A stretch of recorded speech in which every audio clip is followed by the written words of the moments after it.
Good evening. On behalf of Eco Action and its partner, we'd like to welcome you to the virtual conference on advancing stormwater management at Atlanta University Center. I'm really grateful and excited to say thank you for coming today. It's a big deal to have many people to an event that we hope will make a difference. And so the conference goal, my role is very limited to share the conference goals and our expectations and EcoAction's journey in working at the AUC Center. Our conference goal is threefold.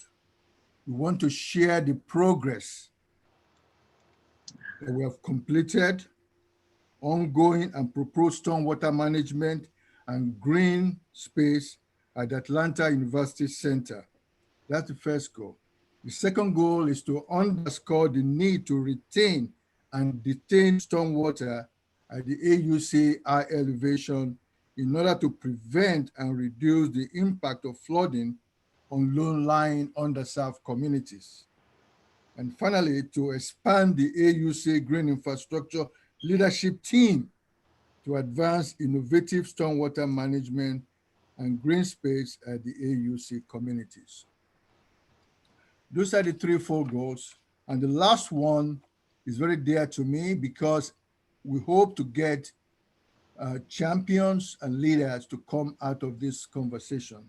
So what are the conference expectations? What is, what is a pregnant woman expectation? A pregnant woman expectation is to have a baby.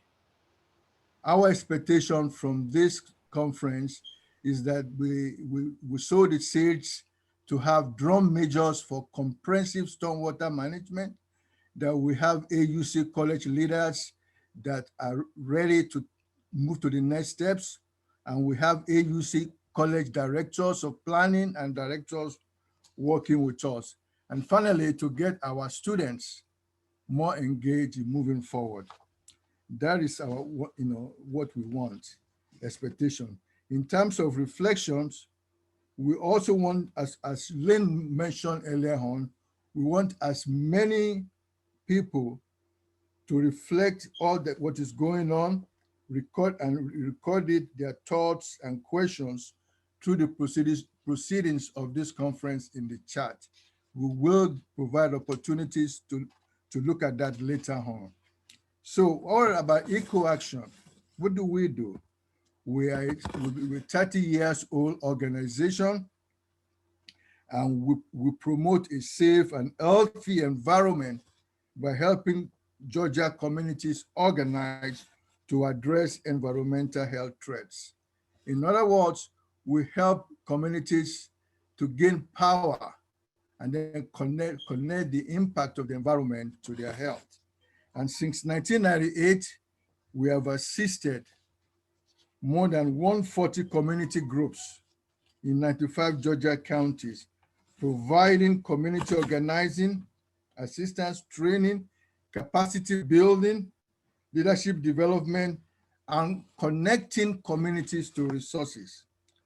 We do this through many dimensions of EcoAction. We help people help themselves without taking their power, so that they develop, they empower themselves. That's very important to EcoAction. And we also share information and promote skill building. And we don't shy away from it. We like to get results. So we get results. The visual there was a former landfill that will help a community group in Wiseville to clean up. And finally, everything we're doing is with an equity lens. So going back to what is that issue here, stormwater. In 2014, EcoAction through EPA gave EcoAction an opportunity to engage AUC campuses to mitigate the impact of their flooding of the impact of their storm water and combined sewer overflows on Proto Creek communities with green infrastructure. That is what we were charged with, and we were able to do that. But prior to that, Park Pride and partners and community members advocated for the development of conceptual plans for the lower elevation subwatershed in Vine City.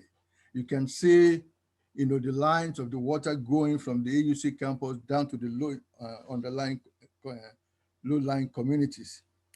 Eco Action focus then was to develop a project to address the need for stormwater retention and detention at the higher elevation when we develop the capacity to retain and detain water at the high elevation is better, and that is what we did.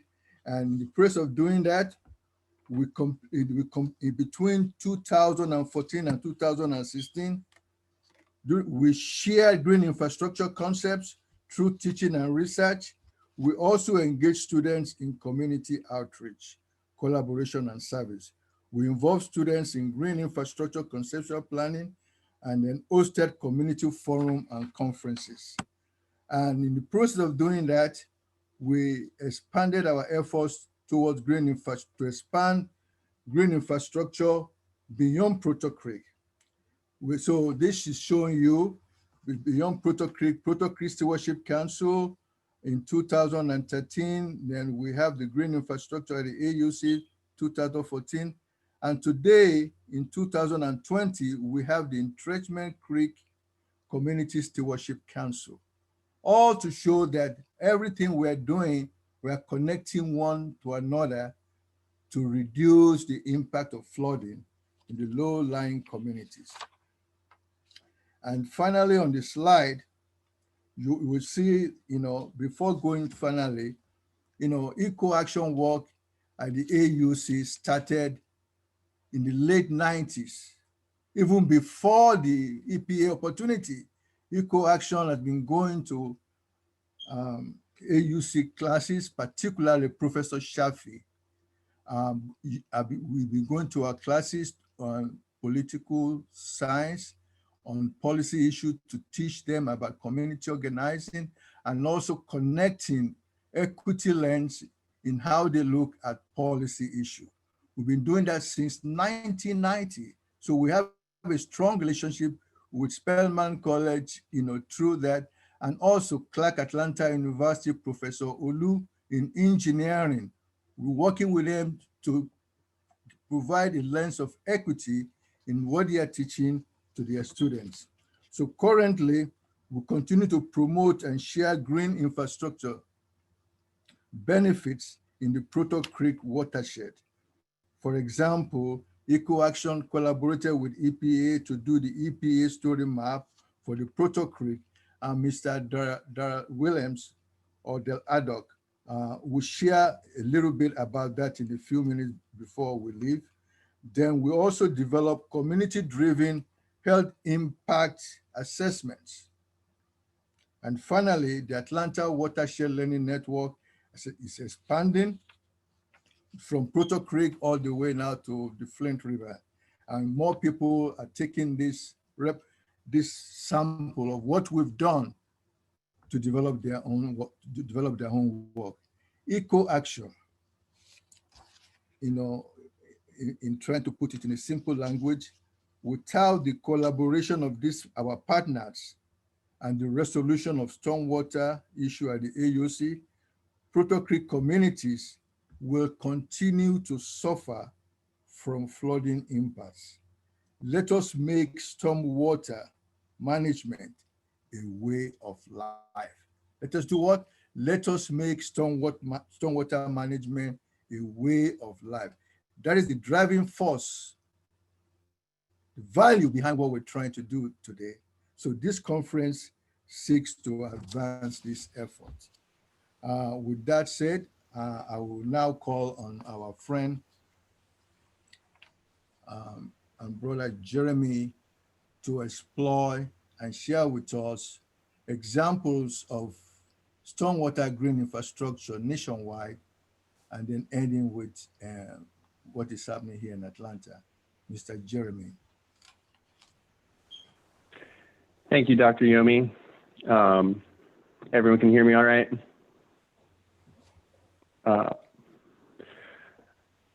My name is Jeremy Diner. I am a consultant with Eco Action today, and I'm just here to kind of give a high-level summary of some examples of what's going on with green infrastructure around the country, and then we'll zoom in a little bit more.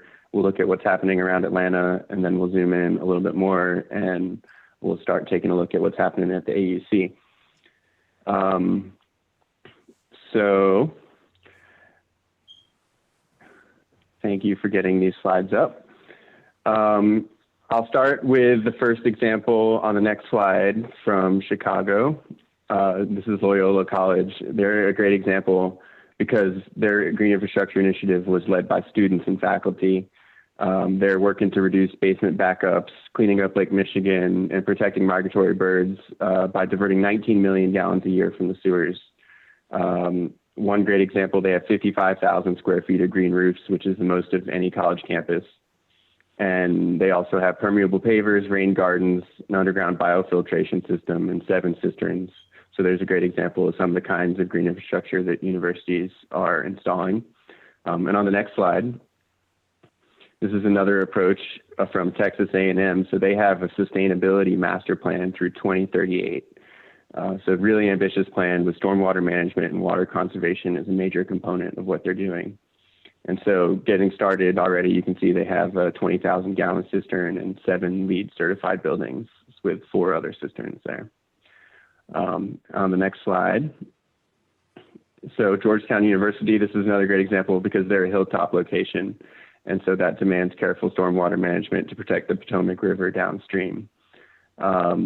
They've got green roofs, they have cisterns, and their forthcoming student center is going to capture rainwater for rain gardens and native plants. And then one other example from around the country on the next slide is Mesa College in San Diego. So we pulled this one out because they came to green infrastructure from a unique route. It was their commitment to access, success, equity, and to foster an effect of positive change within their community, which is how they got to GSI. And since then, they've seen a 37% reduction in water use and a 75% reduction in outdoor water use, leading to 400,000 gallons a year saved. And again, you'll see similar types of infrastructure, cisterns, permeable pavement, landscape filtration, et cetera. So from here, we're going to look at what's going on in Atlanta at some of the other universities. So Georgia Institute of Technology, they've got a stormwater master plan as well, looking at 180 acres. Again, they're reducing their water demand by almost 500,000 gallons a year and runoff by 50%. But what I really love about this example is that they went for 1.2 inches of runoff reduction across campus when they were only required to do 1 inch. And the way they calculated it, it saved them an extra $2 million as compared to following the standard due to a reduction in their water bills. And they also have the largest cistern on any U.S. campus at 1.4 million gallons. On the next slide is University of Georgia at Athens. So they've been working on this for a while now. They've reduced their water consumption by 30% since 2007. They have cisterns that hold 500,000 gallons of water, and they also have over 50 rain gardens. On the next slide is Emory. So Emory is saving about 4 million gallons of water a year through rainwater harvesting and their condensate recovery system. They've got cisterns.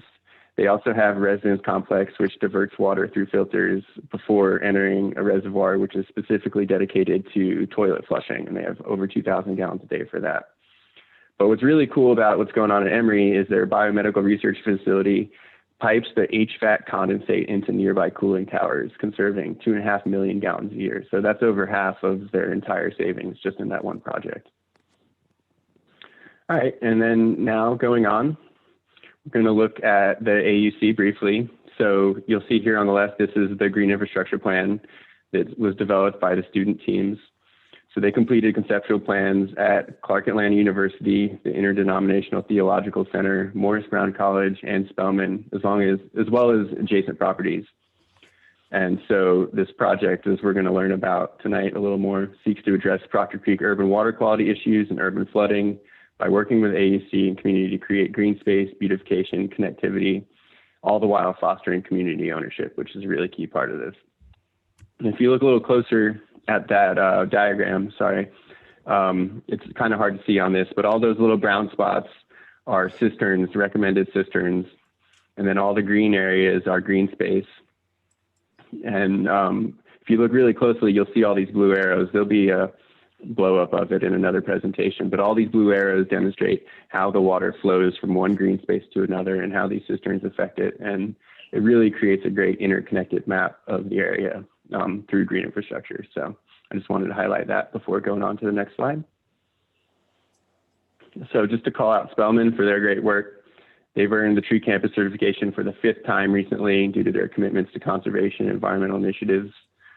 Their green dorms are a great example of their commitment to green infrastructure, and they have a 68,000 gallon cistern, which is primarily supplied with stormwater.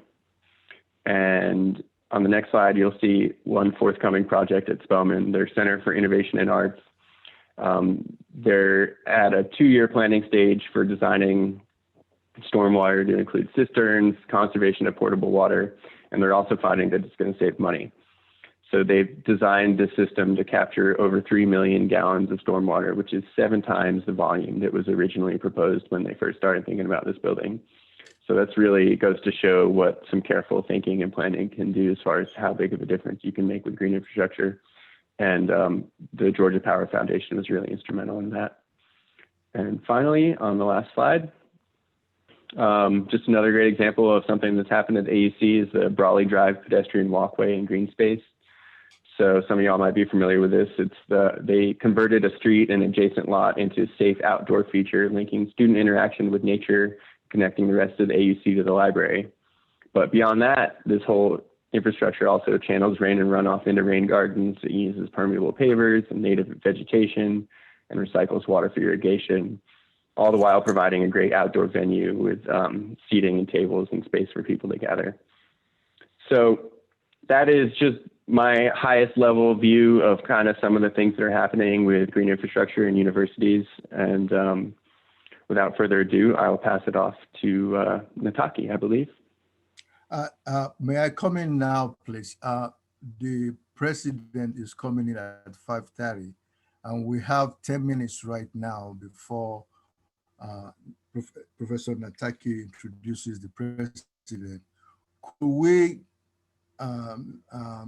get the next speaker from the program to speak now, or we can ask people to make comments very briefly? Professor Olu from Engineering Clark Atlanta, he started a project with us. If you'd like to say a few words, this will be a good time while we are in the waiting mood. Okay. I will say virtual greetings to everyone. Good evening, everyone. It's the day the Lord have made. We should all rejoice in it. We at Clark Atlanta University are very fortunate to have interacted with ECHO Action from the beginning.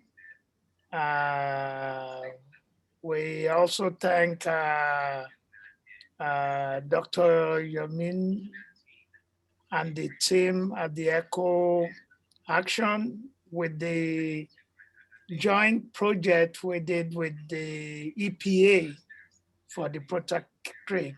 That within the engineering, environmental engineering program, which is residing in the dual degree engineering for the AU Center and CAU.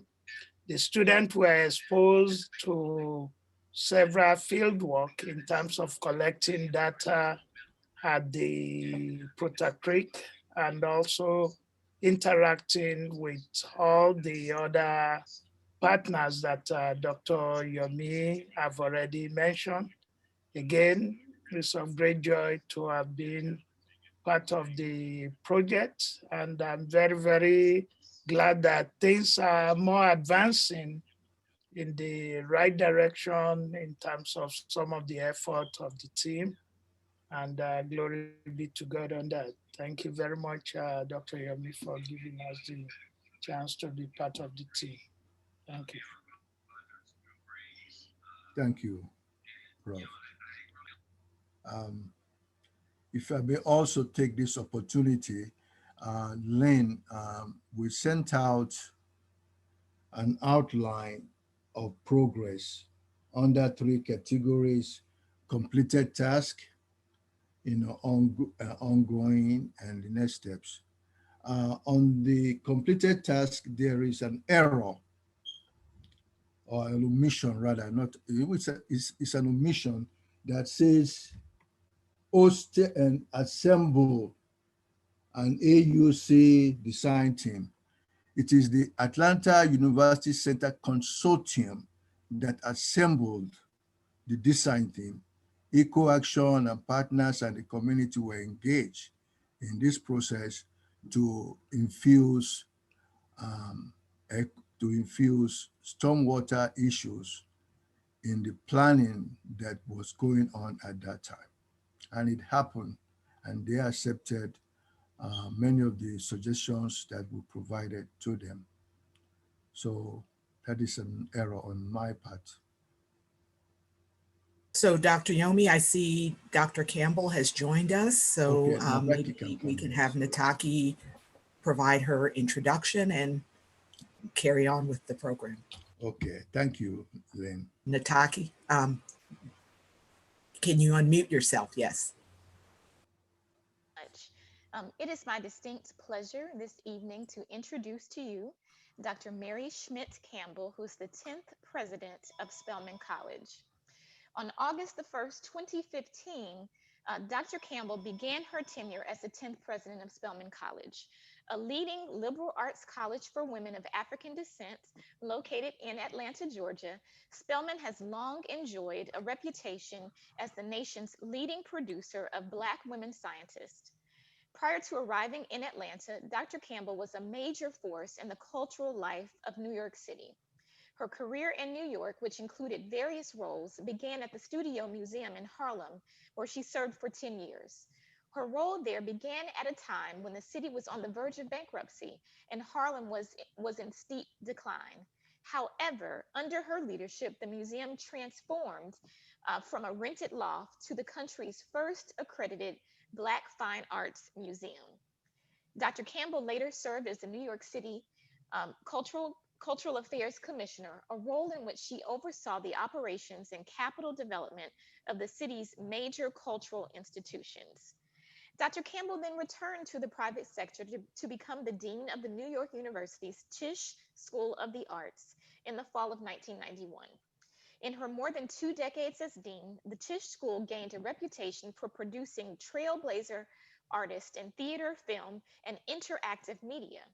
As dean, Dr. Campbell diversified both the student body and the faculty fourfold, and she incubated several new arts and technology divisions within the school and the university.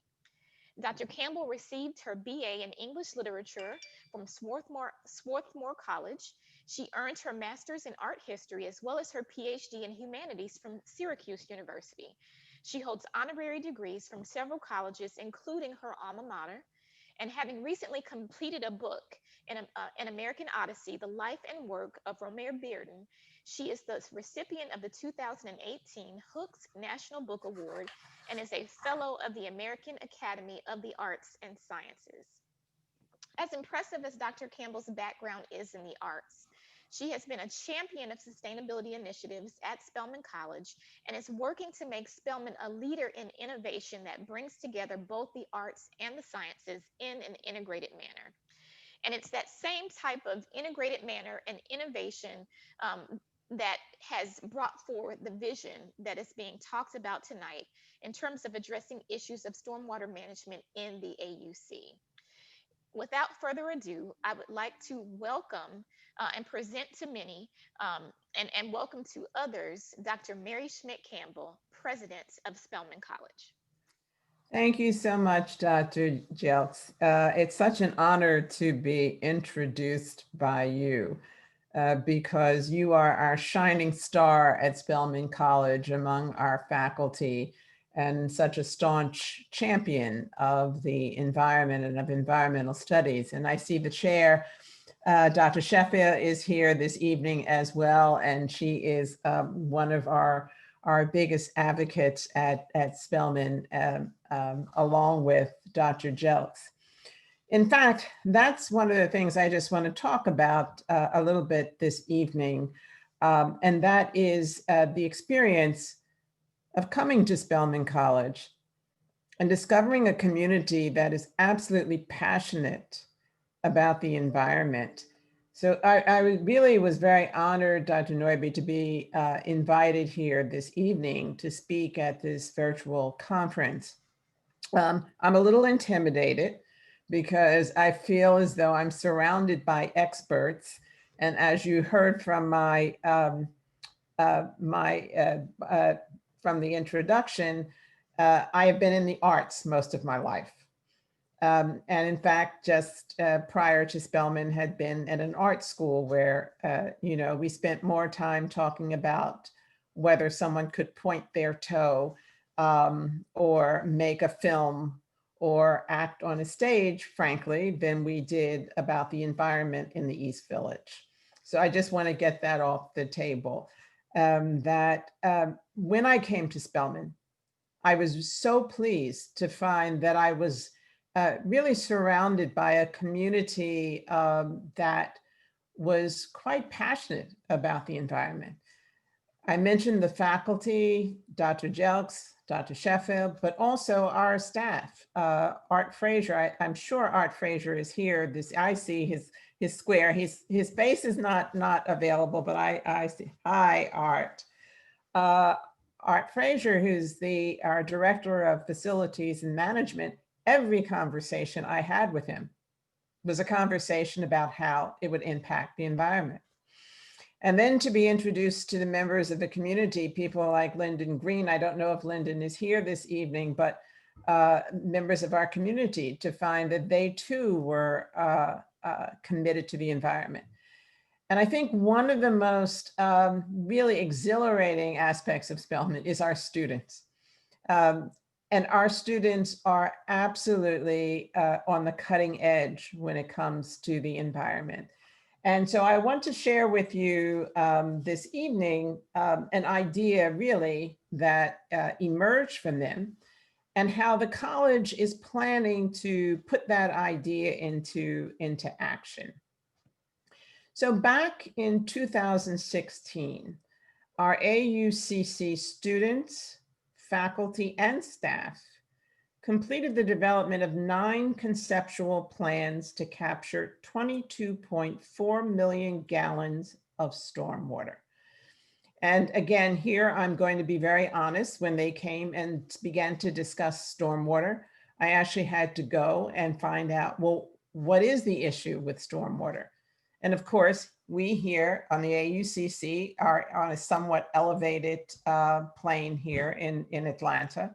And when it rains, when the water does not get completely absorbed, it runs off. It runs off into the sewage.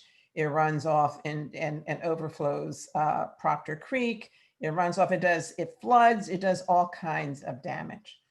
So the control of stormwater is critical, absolutely critical. It's critical to our environment, it's critical to our water, and it's critical to the way that the AUC relates to the community in which it resides. So understanding that, I began to understand more deeply what our students, faculty, and staff were trying to accomplish. And that is they wanted to capture the rainwater, which would reduce flooding and all of the attendant public health risks that come with flooding.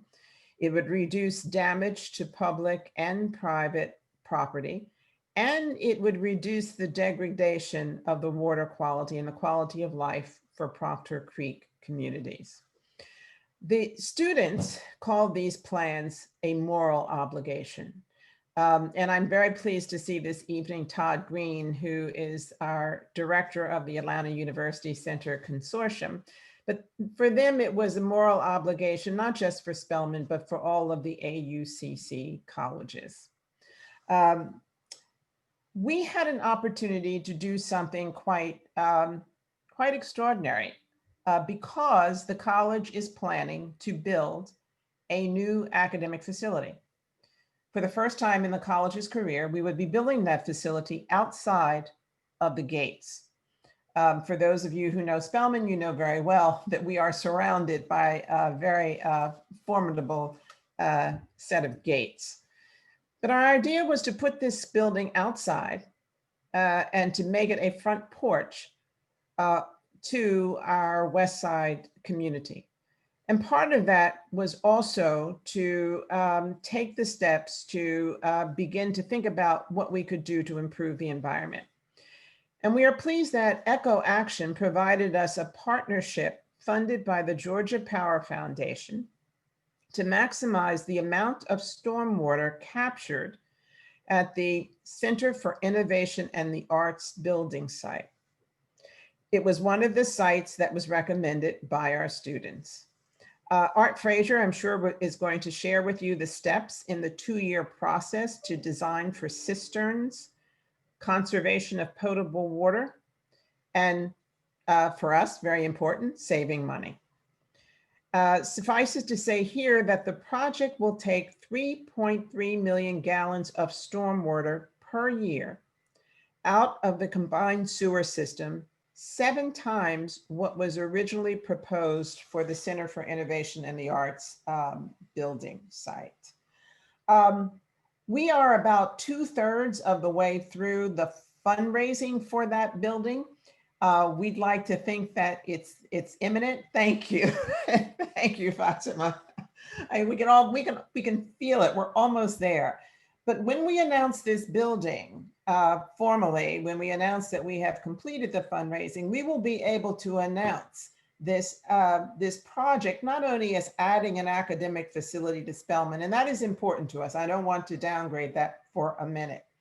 But not only adding this for Spelman and adding a facility and an amenity in support of the West Side community, but we will also be able to announce that we're adding a major conservation environmental project.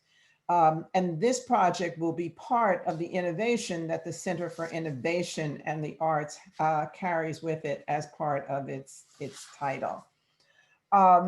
We hope that this will advance Spelman and AUCC's nationwide reputation for improving the urban environment. And we hope that it's going to be encouragement to other colleges. We know that it will be a product not just of what we have done and assembled on Spelman's campus, but of this broader community. And I want to take this opportunity to thank all of you for all of your support, your expertise, and your passion for what you do. Thank you. Thank you, Dr. Campbell. That's just really exciting to understand that something that students sort of start as a project is being carried on into the next stage. And I know that part of the goals of this conference is to get other universities to adopt these conceptual plans and move forward with them in the same way that Spelman has. Thank you. Our next speaker is going to be Todd Green, the president of the Atlanta University Center Consortium, and he'll be speaking about the process of integrating and adopting these conceptual plans into the AUCC master plan. Todd? Well, good evening, everyone. It's so great to see many of you, and I recognize several of you. And for those of you who I don't know, it's very nice to meet you, and for coming out this evening to talk about such an important issue, an opportunity, I should say. I should also say that we have at the Atlanta University Center, we have 4 presidents, and I am not one of them. I work for them, but I have the pleasure of being the executive director. And as you can see, how amazing it is to work for a person like President Campbell and her peers, and the leadership that they exhibit around bringing shared solutions to the problems and challenges and opportunities that we all have in front of us across the Atlanta University Center. So what I'd like to do is just share a little bit about some of the thinking, some of the collective thinking.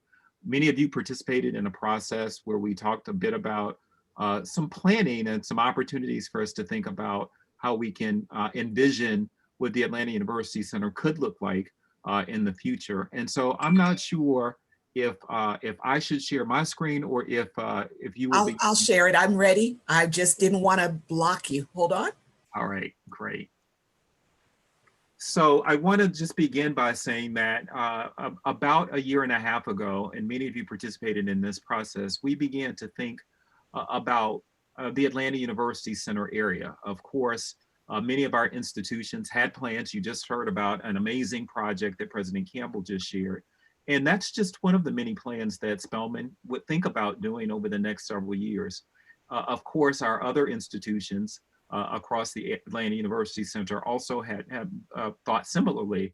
So we thought this was an opportunity not to develop a specific plan, but really to think about how these plans might come together to create a vision to think about some of the larger issues that we might envision for our future. Next, please.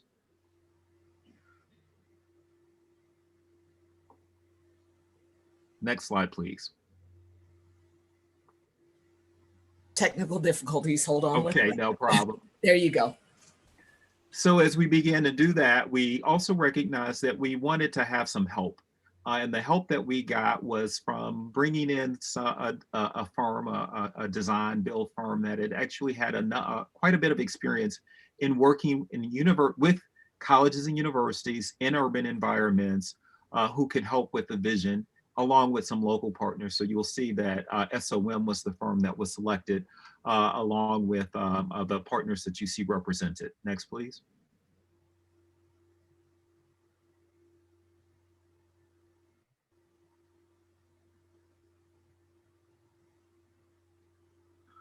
And you know, this is a slide that is just very exciting to share with you because here are just 4 of the institutions that are members of the Atlanta University Center Consortium. Of course, there are other institutions that are located in our area as part of our enterprise, including Morris Brown College and ITC, the Interdenominational Theological Center.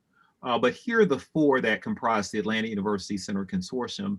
And as you can see, each of you know the reputations of each of the members. And to see them all put together in such a way really presents a very powerful and even more powerful perspective of what is being done and what can be done in the future, bringing together all of these brands. And given the fact that we share a geography, that we have 2 very outstanding liberal arts colleges, we have a comprehensive university, and we have a medical school. So quite frankly, there's no place like that in the world. When you bring together those dynamic sets of students, researchers, there's no problem that we can't solve. And given our history and our perspective around social justice, we certainly believe that we can, as Spelman says, change the world. Next, please. So as part of the process, of course, we wanted to bring together a number of stakeholders to really inform this thinking. So this brought together people from our institutions, of course, including faculty members, staff, our students, but we also included many neighborhood leaders and neighborhood members from not only the Atlanta University Center neighborhood, but from adjacent communities as well. As part of the process, we brought in our pastors, our faith community, and also individuals from the city and economic development, and also from various city departments to help us think through this process. Next, please. And so here really is the opportunity that lies ahead. So as you can see, the pink area, actually the light pink, represents the landmass of the Atlanta University Center institutions, educational institutions, and the property holdings.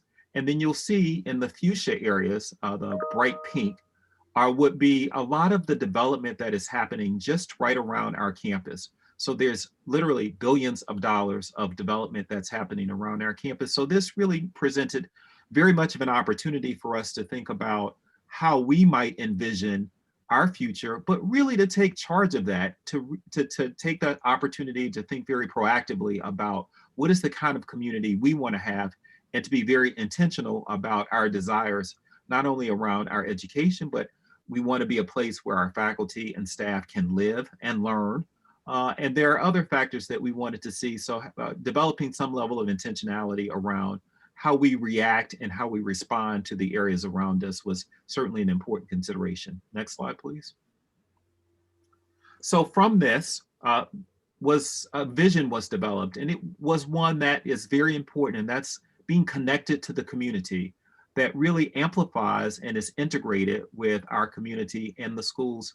One that considers growth, but one that is also very much focused on thought leadership in Black America. Certainly we have the ingredients between our community's past, our assets that we have, including our students and our community leaders, et cetera, to be a true live, learn, and work and play community.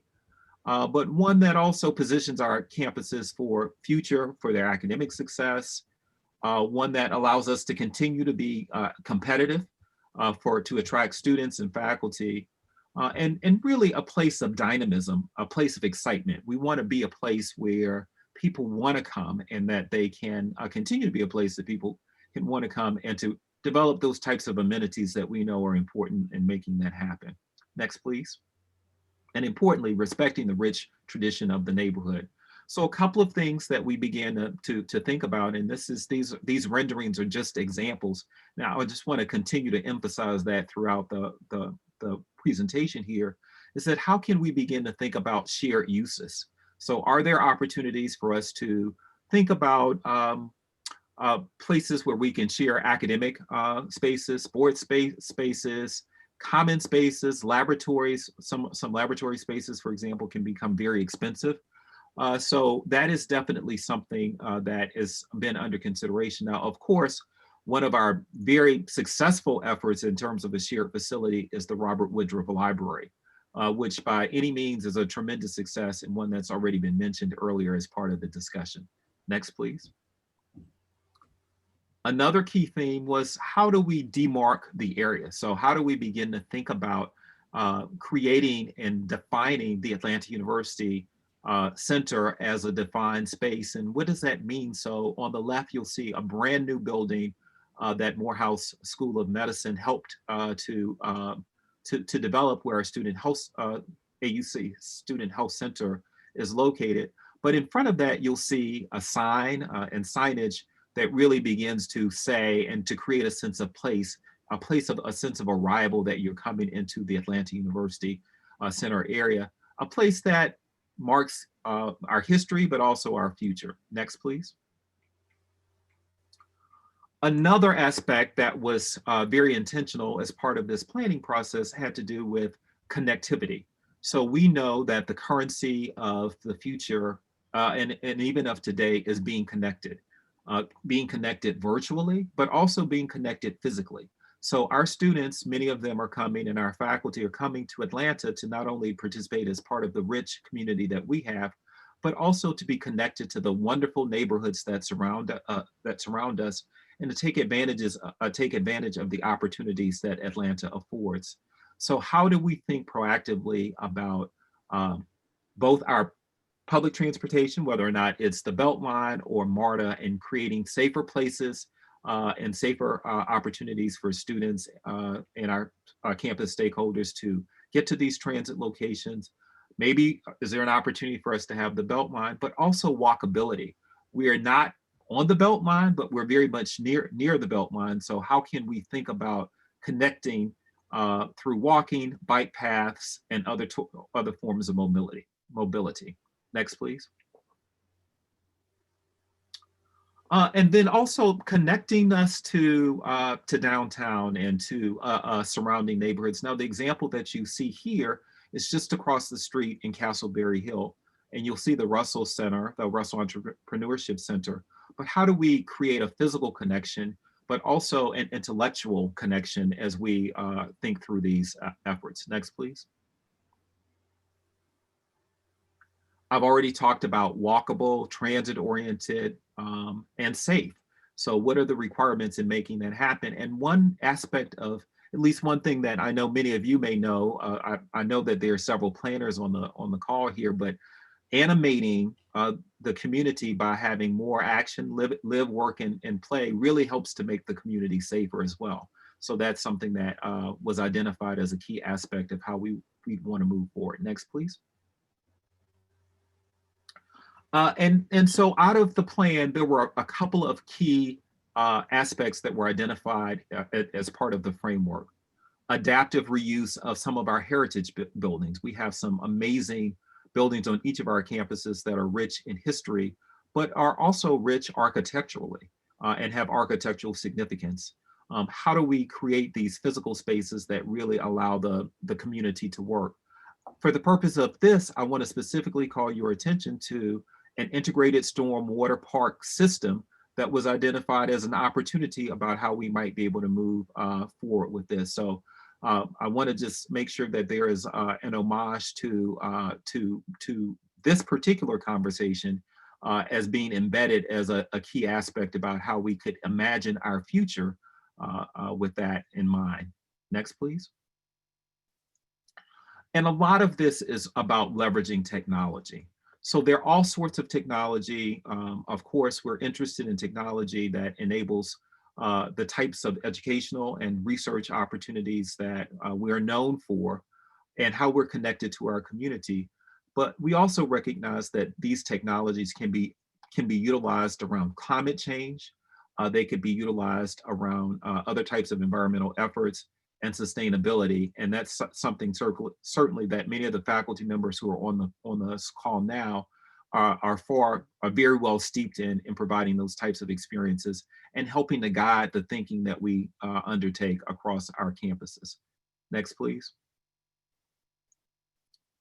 And then another key aspect that we recognized, and I specifically wanted to call this out, was this opportunity around open spaces.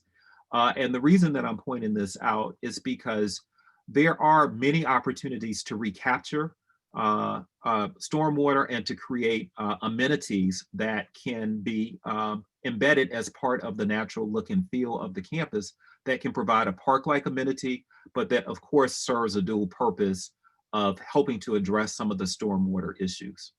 And I think that may conclude my presentation, but there may be one more slide. Okay, that concludes my presentation. So in all, we're very excited about some of these concepts. And so what is happening now is that each of the institutions are taking these ideas and they are each undertaking in various phases of thinking about their own campus planning. And this helps, it's not necessarily a guide, but it helps with some of the thinking about what's possible. So we're very excited for that. And I just want to lastly, just once again, thank many of you who participated, many people, not only from our schools, but from the community who participated in making this happen. Thank you. Thank you. And I just wanted to reflect before going on to the next speaker. You know, our first speaker, Jeremy Diner, talked about some of the things that were being done at other college campuses. And I just was reflecting that, you know, there's a unique opportunity at the Atlanta University Center campuses that is led by the consortium, you know, or is brought together, let's say, by the consortium. But there's a unique opportunity to do even more in terms of stormwater management, maybe being one of the first sort of consortiums of universities who, you know, capture large amounts of stormwater and, you know, and enjoy all of the benefits of integrated stormwater management. Because the AUC colleges have such a unique heritage and a unique community, there's just an opportunity to even expand the efforts that have already been done at the Woodruff Library. And I just want to thank AUCC for sort of leading the way, or helping bring the various entities together to make that a reality. And Dr. Youngme reminds me to say to everyone that, again, if you have any other reflections or comments, be sure to list them in the chat, and because we do want to capture those. If you have any specific ideas of, how we can implement some of the suggestions or ideas that have been proposed by the speakers, we do want to capture those. Our next speaker is going to be Lyndon Green, who is the president of the AUC Neighborhood Association. And he's going to be talking about some of the outreach that is being done both to communities surrounding the AUC, as well as the Friendship Baptist Church, Villages of Castleberry Hill, and Atlanta Housing Authority, all who were part of the conceptual plans that the students developed. Lyndon? Thank you very much. If you could go ahead and pull up that side. Thanks again, and it's an honor and a pleasure to be here on this call, to be actually in this space at this moment in time. What I want to take the opportunity to discuss is just to talk about some of the processes, some of the work and dedication that took place, some of the strategies that were involved with how we actually got to this moment. So I just want to, from a neighborhood president and a neighborhood association perspective, just to kind of share with you what our fivefold approach was to try to move this vision forward. And of course, it's already been said that the area experiences historic, frequent, and repeated flooding. The flooding has contributed to a significant number of abandoned and derelict properties, and is partially responsible for an unhealthy environmental and economic situation for the residents of these neighborhoods. So I just want to say, we tried to implement what we call a fivefold approach, which one was a strategy for implementation of those 9 conceptual plans that you've already heard about. And then number 2, the project prioritization and stakeholder commitment. That's very, very key. And then from there, the design development. And then number 4, prepare construction documents, and then construct priority projects. Now, in this strategy, it was important for us to get some type of written commitment that we needed from the presidents of the colleges. As you know, that most of the property owners are quite a bit of the stakeholders. The property owners are the schools, institutions. So it was important for us to get those written commitments from the presidents of the schools and other stakeholders, because we want them to expand on the work that the students had done and to really adopt it so that we can move it forward. So that was key. And then number 2 was to collaborate on and partner up with them. So we wanted to gain those. And then number 3 is to secure the funding, because, we can talk about it, all we want, but we know that at the bottom line, where the rubber meets the road, somebody has to pay for it. It has to be financed. So we want to leverage the collaboration and partnerships to secure that funding, for some type of timely implementation of these plans. And then that would propel us actually into the implementation. So what I want to do is take this opportunity just to commend, Eco Action, commend, Dr. Yoma, Bill, commend all the students who started this, the work that has taken place up to this point.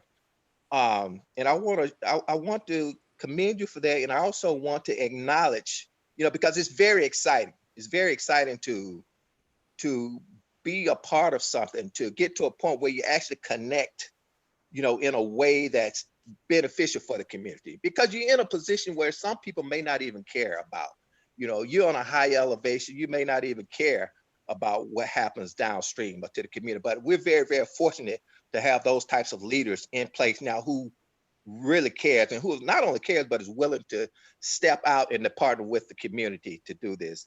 So I just want to take this time to acknowledge that. I want to thank particularly, the leadership that Spelman has played in this. This is a quantum leap. This is big what we're talking about doing, and it's always important to have someone who steps out there and begins to set that example. So I want to thank Art Frazier for participating and kind of taking the lead on that as well. Also want to acknowledge when we reached out and talked about the written commitment in terms of a green infrastructure kind of coalition or whatnot. We got that from Todd. The president signed on to that. We got that commitment, and that helped to advance it as well. So I want to thank that. I also want to thank, of course, you probably already know, if not, some of the development in the area that Friendship is planning on doing. They've already committed to it too. It's exciting, y'all. We are gaining commitments and momentum about catching these 26 to 40 million gallons of stormwater and really making a positive impact to reduce this flooding. That's exciting. I want to take this opportunity to acknowledge, you talked about some of the prior work that the library, the AUC Woodruff Library had already done. Well, guess what? They're not stopping there either. We've gotten commitments they signed on as well. So they're planning on doing even more as well to promote this in the AU Center.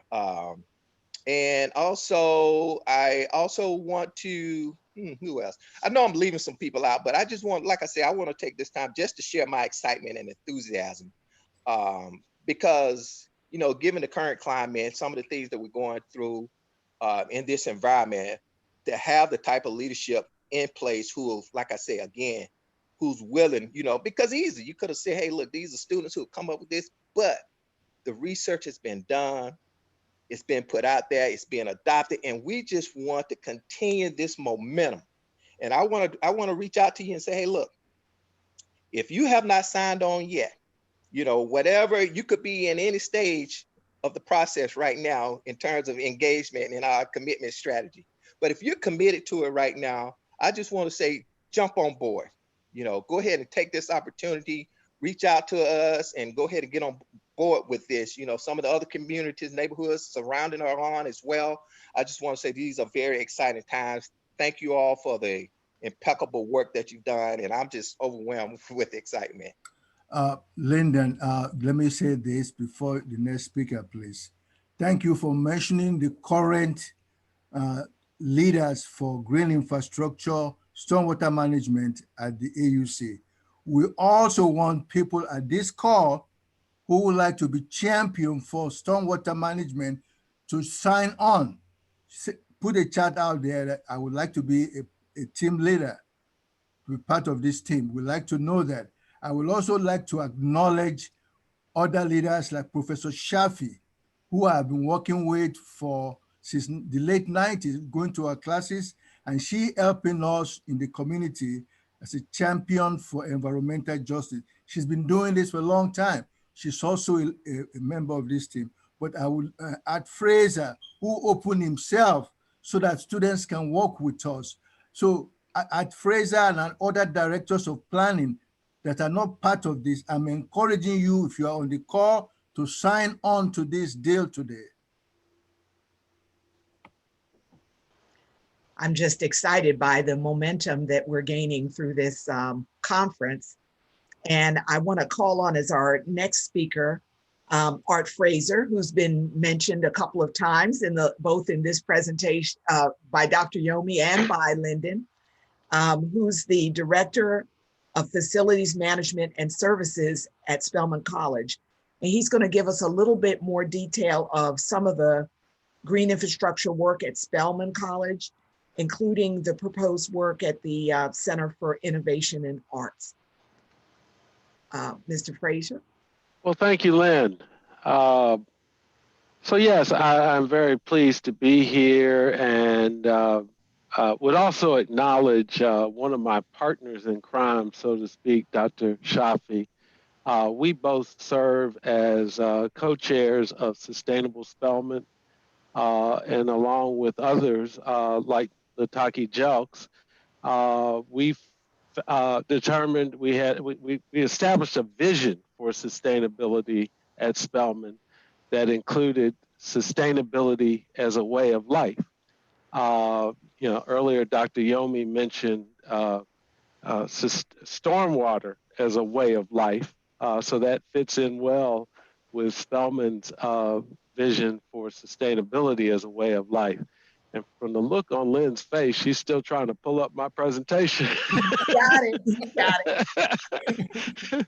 But when she does, you will see that is on the title page of the presentation. So we've been working at this for a number of years. That just shows an aerial view of the historic portion of our campus, which Nataki says she needs my virtual background, which is from this drone image of our campus. You can go to the next slide. So I wanted to share with you some of the things that we have done over the years. We are very proud to have 3 LEED certified buildings on the campus. And this is one, Laura Spelman Rockefeller Hall, that was originally constructed in 1918. And this photo is from back then, and that's how it looked then. And you can see we achieved LEED Gold on this particular building. Next. And this is what it was looking like around 2010 before we started the renovation. Sometime during the 70s, someone had decided to remove the original 12 over 12 windows and installed 1/1 aluminum frame, single pane glass windows. We brought this building back to its original glory while also making improvements to the site around it. Next. So this is what it looked like once we finished the renovation. Next.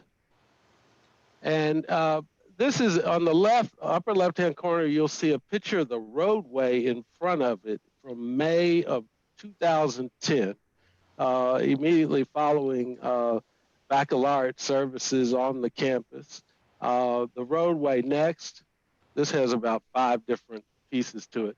But the roadway, along with the curbs, was 19 foot wide, and there was a 5-foot sidewalk. So a total of 24 feet wide of impervious surface. So we tore up this roadway to install utilities, and when we put it back, we only put back 12 feet next of concrete in its place as primarily a pedestrian walkway with limited vehicular access. We do use it during move in and move out, and it serves as a fire lane. On either side of the 12-foot walkway is structured turf that allows us to achieve an effective 20-foot wide fire lane. But that surface is pervious. So we basically reduced the pervious surface in this area by 50%. Next. And then at the very end of it, downhill of that walkway, we installed underground cistern that consists of 2 6-foot diameter, 200-foot long pipes that collect stormwater and condensate water from this area.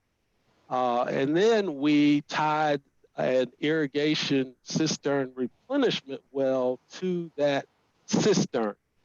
So all irrigation on campus is served by this cistern, which allowed us to stop using domestic water for irrigating our lawns on campus. Mm-hmm. Next.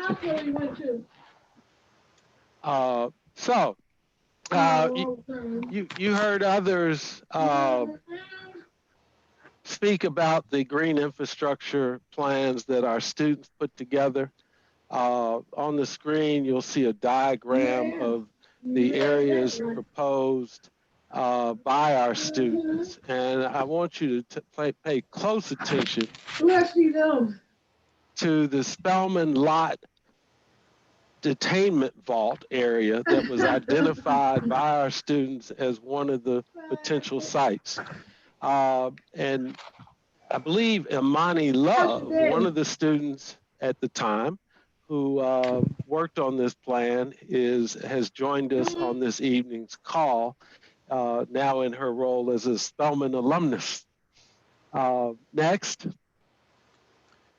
So as we began planning, you can go to the next slide, the new Center for Innovation and Arts on our campus.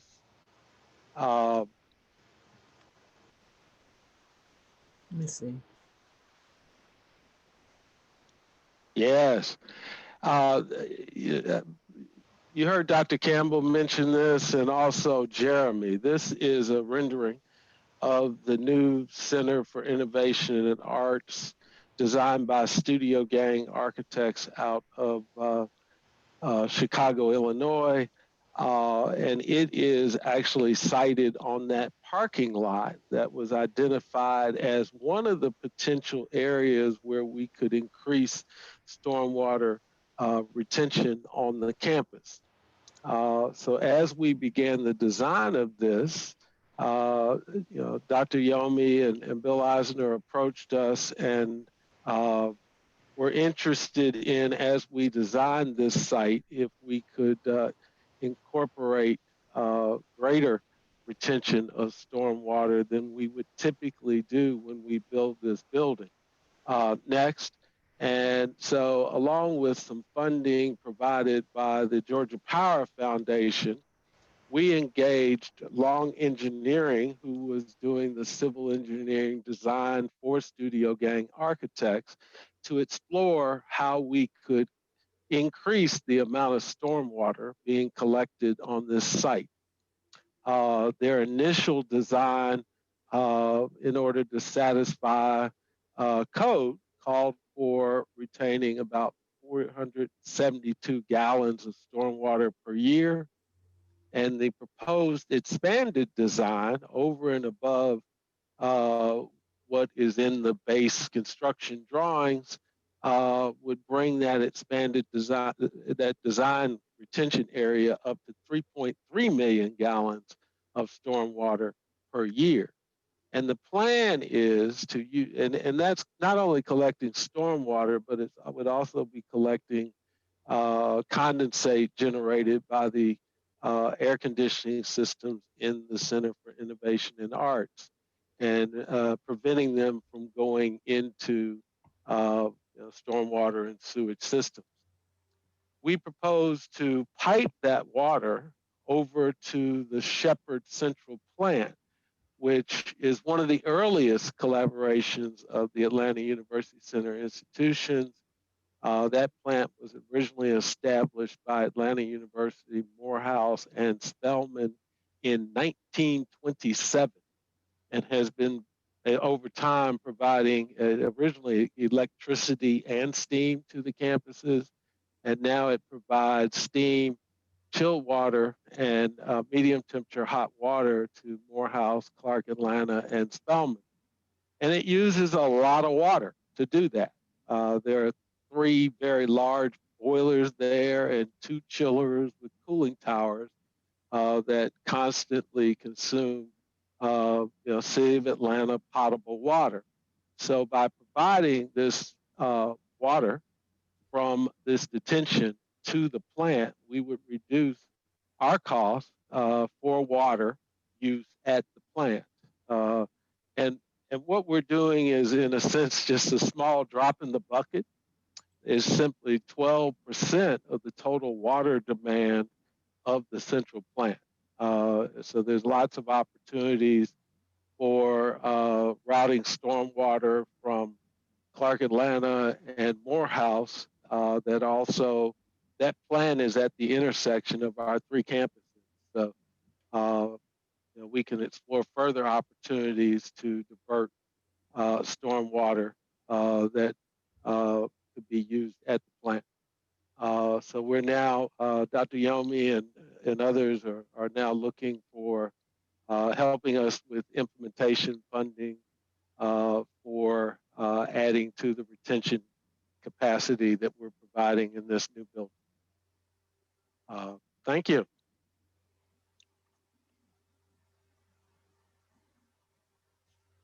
Thank you, Art. It's just interesting. I like how you brought out that not only does this green infrastructure projects protect the Proctor Creek and prevent communities by preventing flooding, but it's also reducing the costs to your university by reusing this clean stormwater at other locations on site. And there is a upfront cost to build cisterns or infrastructure that's going to collect the stormwater. But I'm sure that as you're reusing the stormwater, you're going to recover those costs. Yeah, one thing I will mention, with that project, we would be saving on water we'd be buying at the central plant. With the irrigation cistern project, the savings were enormous. When buildings were renovated at Spelman from the mid 90s until 2008, when landscape was installed around them, the irrigation systems were fed from the buildings. There were no irrigation meters on campus. And the way the city bills for water, by doing it through that building, you were getting charged the water charge and the sewer charge.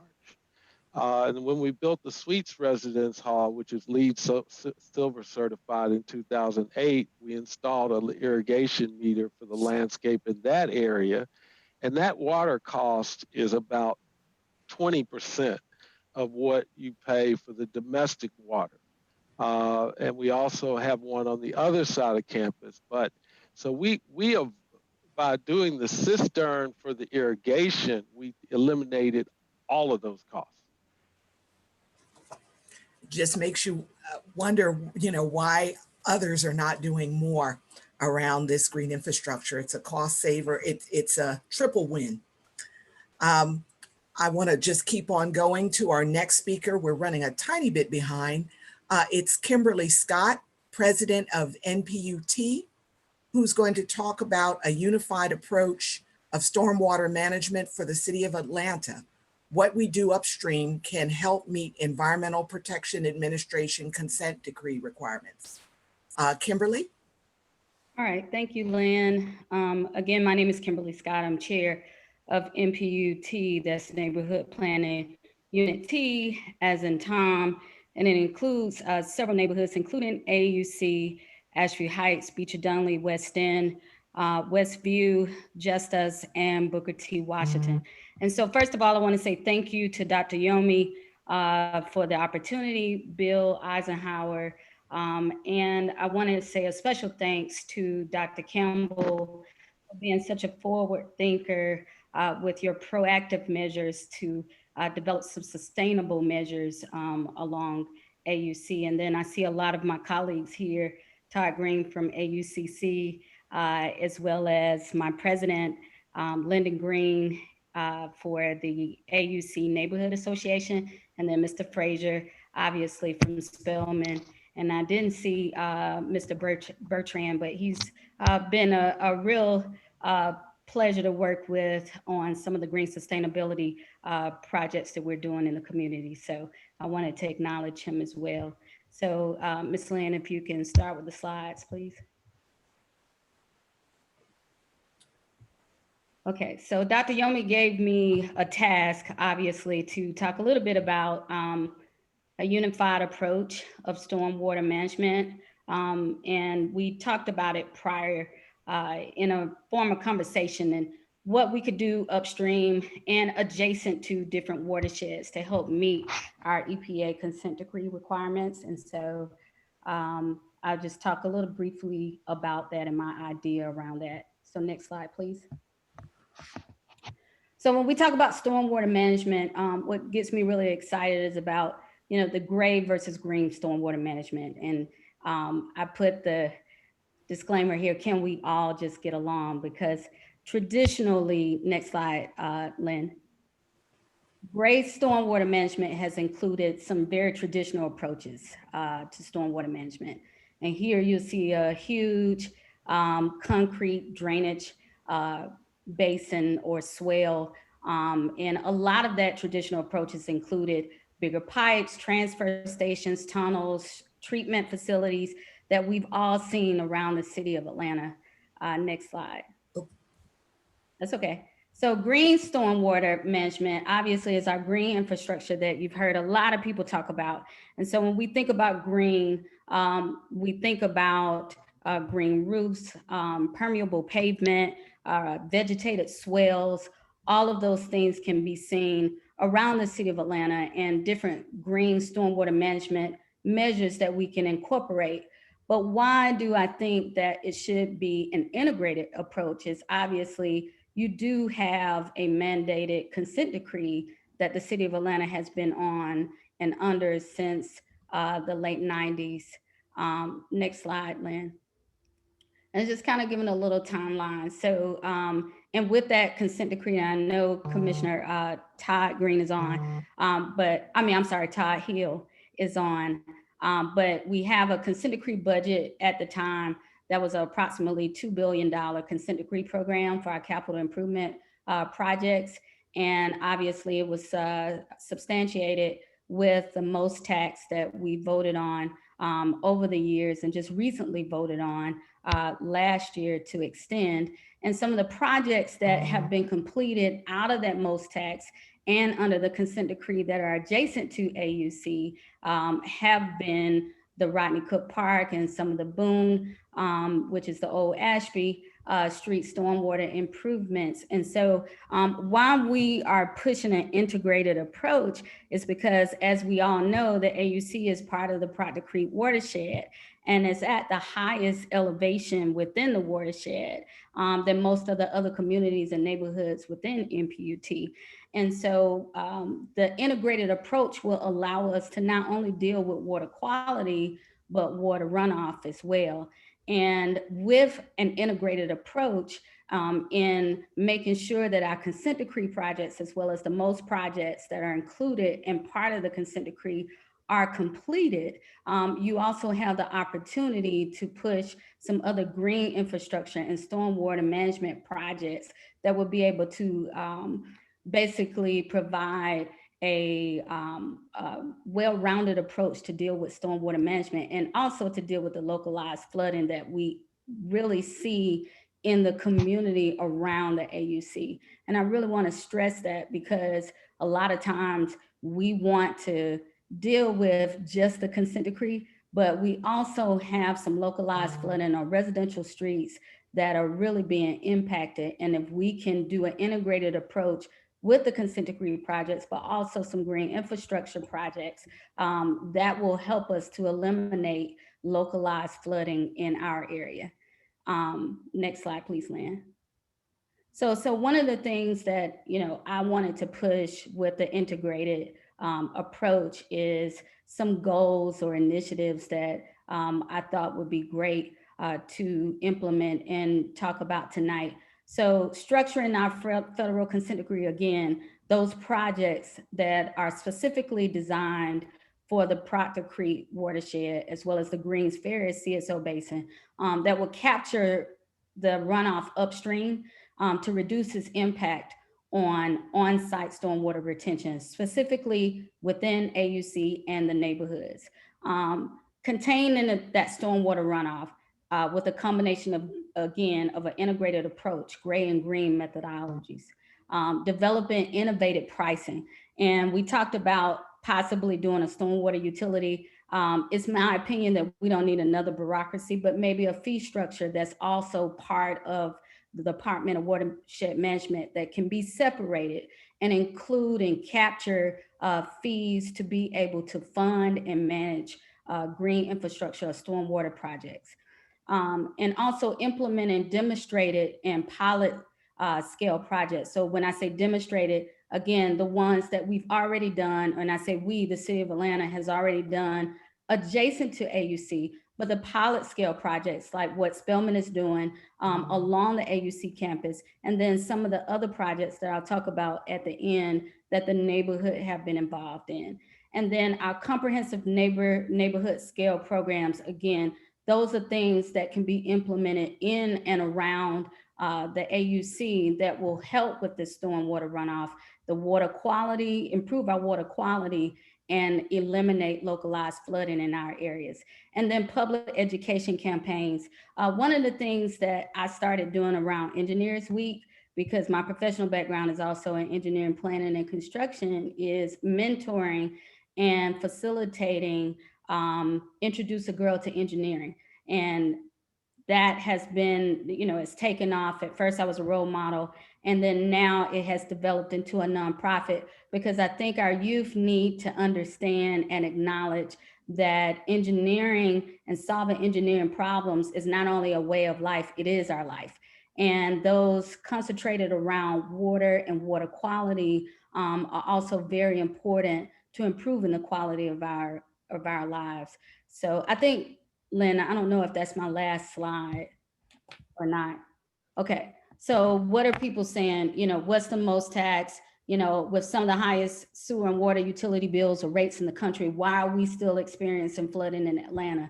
And then, a bigger question that, we have to answer is, will green infrastructure create gentrification? Green infrastructure and its methodologies can be pretty pricey than the traditional gray approaches. And so that's why I'm a proponent of making sure that we incorporate and integrate a model that includes both methodologies. Next slide, please, Lynn. And I think this is a unified mindset. So creating sustainable and green neighborhoods that combine both green and gray infrastructure while providing a functional amenity is really where I'm going with this. And it's truly, as you've heard from the other speakers, it's an all hands on deck approach. And it's the only foolproof way to eliminate localized flooding in Atlanta, and also the neighborhoods that surround AUC, because we continue to see it. And this is just a map of the Proctor Creek watershed that I actually found in a WAB interview regarding some of the impacts that flooding has had in the Proctor Creek watershed, but also some of the things that they're doing to try and improve that. So I'm really excited about the opportunity to continue this work, and just some of the things that we have been doing as an MPU to implement this integrated approach, because I heard Dr. Yomi say results. One of the things, the neighborhood or the MPU is going through a zoning overlay, and it's called SPI 4. And one of the things that we did, we actually implemented some of the report that the AUC students did for Proctor Creek with Eco Action into the development controls for that zoning overlay. Another thing that we've been doing, obviously we saw, again, I want to talk about the localized flooding in Ashview Heights and neighborhoods surrounding the AUC. And so we worked with Watershed to identify a crushed pipe and get that reduced. Not reduced, but replaced on Lawton Street, Lawton and Peoples, because it was causing flooding in the area. And then also to push the MOST project to enhance the Dean Rusk pond that's there in Ashview Heights. We're also working with the partnership, the Partners for Southern Equity, with Juan Smith and the AUC on a sustainability project to produce a resiliency hub. And then on the professional side, we're also trying to implement some development controls that are green and equitable and sustainable, not only for the AUC and surrounding neighborhoods, but the entire MPU. And we're hoping that that will serve as a model for the rest of the city of Atlanta. So that's it for tonight. And thank you so much again, Dr. Yomi, for the opportunity to speak about this integrated approach. Thank you. Thank you. It's just really exciting to hear how not only the individual neighborhood, but also the NPU is getting involved in this, this integrated stormwater management for this area that's been, you know, so dramatically impacted by flooding. And we're going to just follow this right up with a brief discussion from some of our City of Atlanta Department of Watershed Management officials. We have Todd Hill, who's the Deputy Commissioner, and Susan Rutherford, the Director of Stormwater for the City of Atlanta Department of Stormwater Management.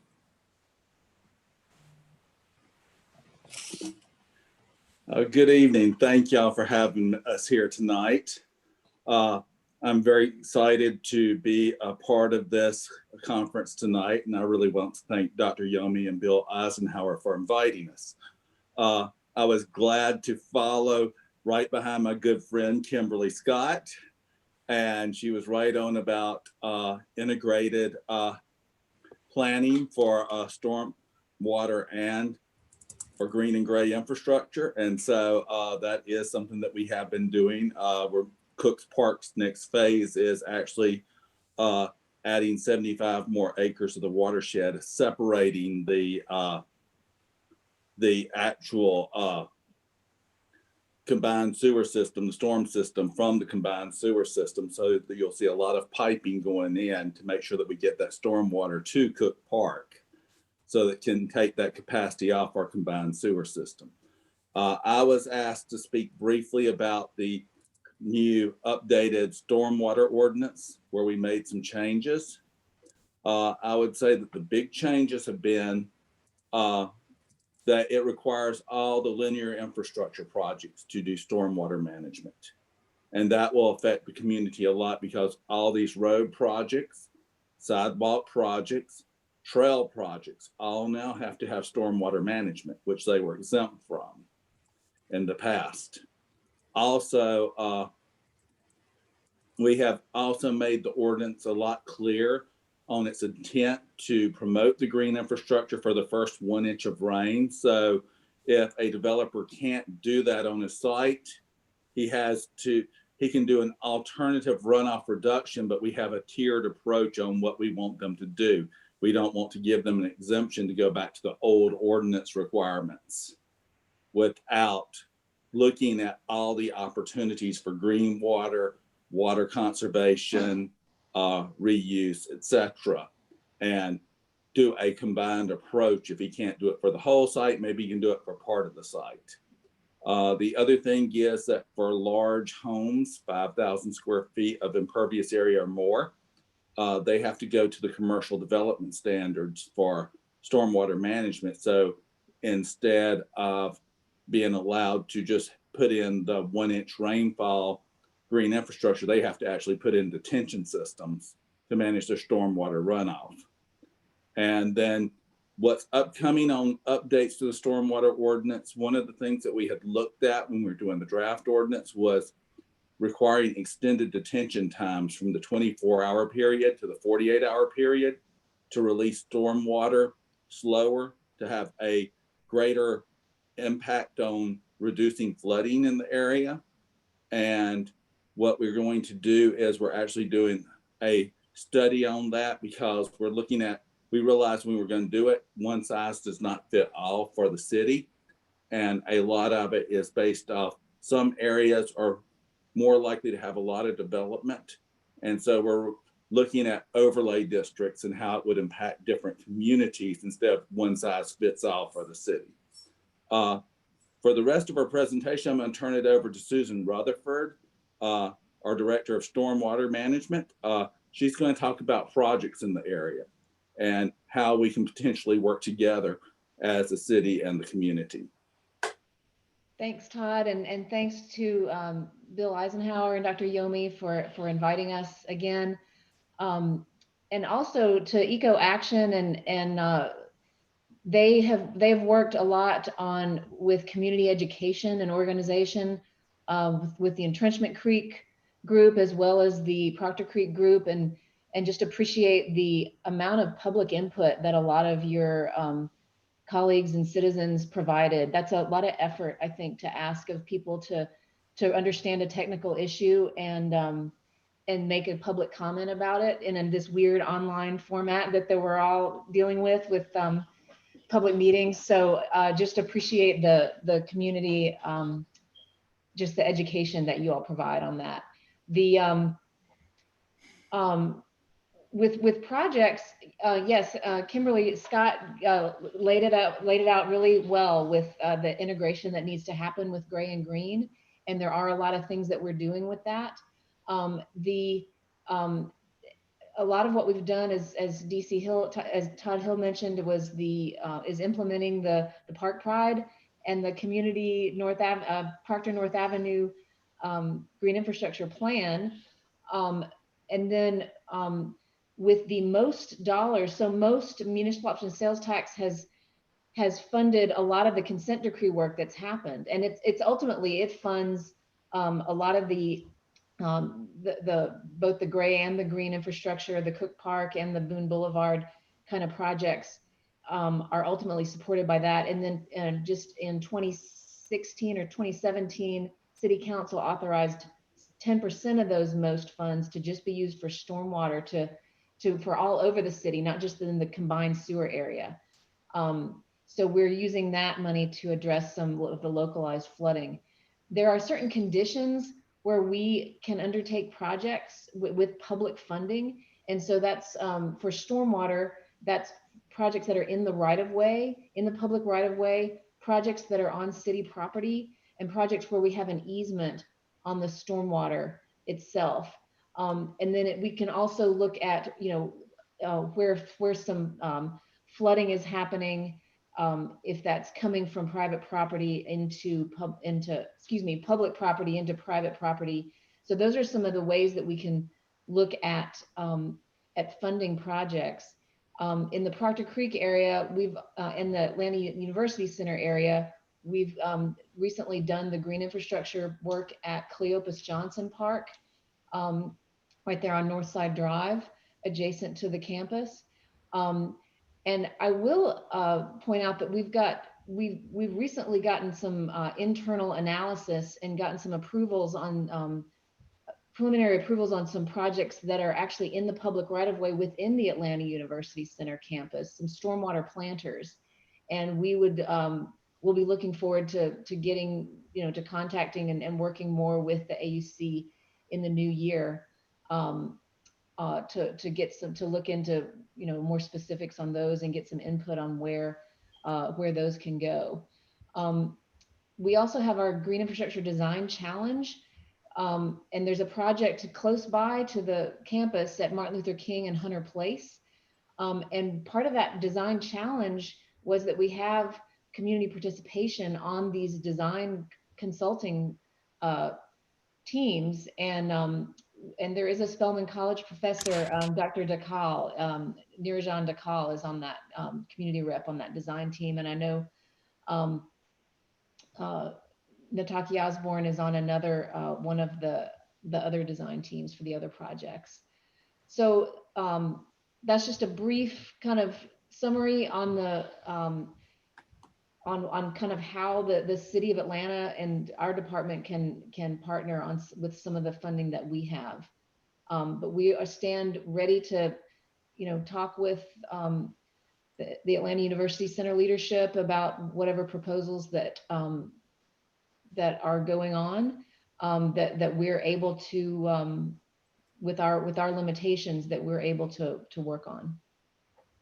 Back to you, Dr. Yomi and Lynn. Thank you. Thank you to Representatives Mr. Hill and Ms. Rutherford from City Department of Watershed Management. I'm going to keep moving right along. Our next speaker is going to be Bill Eisenhower of the Metropolitan Atlanta Urban Watershed Institute, who's going to talk a little bit more about the details of developing the 9 conceptual plans, and then moving forward in terms of obtaining funding for the implementation and something about the benefits of potable water conservation.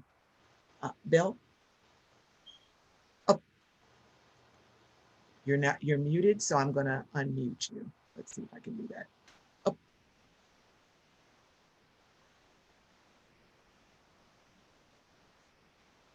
All right. Try now, Bill. Okay.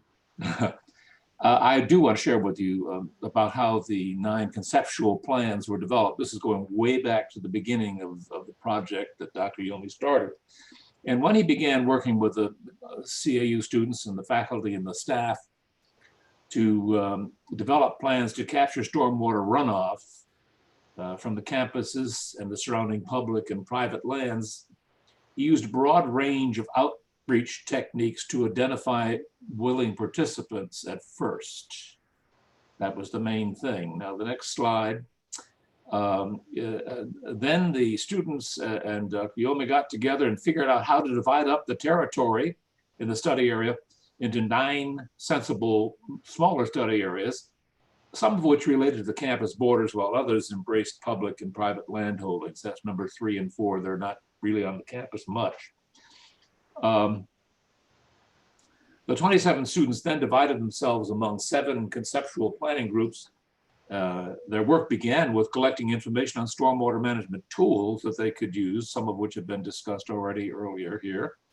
And then they moved to collect data on the amount of rain that falls on building rooftops, open green spaces, and roads for a variety of rain events, 2-year rain events, 5-year, up to 100-year rain events. Then each student walked its territory, those territories we discovered, we mentioned. The next slide, please.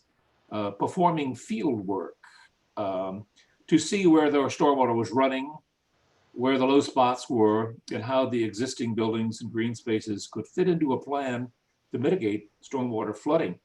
They also engaged both faculty and staff in search of historical perspectives and specific site flooding information. There's some places that have had grave flooding that they included in their analysis. Then they undertook a series of calculations to determine how much stormwater could be captured at each of the cistern sites and the green spaces that they had identified. Next slide. They also consulted and utilized the EPA wetness index. Note in this example how floodwater from throughout the Atlanta University Center runs downhill to the low point on Atlanta housing property at John Hope Drive. There were many meetings from these groups over a 2-year period, including 3-hour fieldwork walkabouts. Ultimately, they published 5 reports. Next slide. You should know that in every one of the reports the students wrote, in varying words, we have a moral obligation to stop our stormwater runoff from flooding lower elevation neighborhoods with combined sewage. Other comments as well, but that one showed up in every one of the reports. After the reports were circulated and presented, next slide, please. Staff and faculty at the AUC made many positive comments on this work, like college presidents should be proud of the student-driven bottom-up angle. Beyond undergraduate work, excellent field work, built bridges between downstream communities and the AUC campuses, will help with the EPA City of Atlanta consent decree. 2 years later, next slide, please. Atlanta University Center Green Infrastructure Plan, that's the picture there. 2 years later, some individuals sought to knit together the green spaces in all 9 conceptual plans and connect them up with tree-lined streets to make nature trails. One visualized trail starts in the Clark Atlanta University Sacred Grass Greenway and runs east along Student Movement Boulevard and Larkin Street to be on Northside Drive. Another starts at the Spelman Campus Meadow and runs north to the Sunset Avenue Greenway. The motive here was to recognize that green spaces are valuable from many points of view.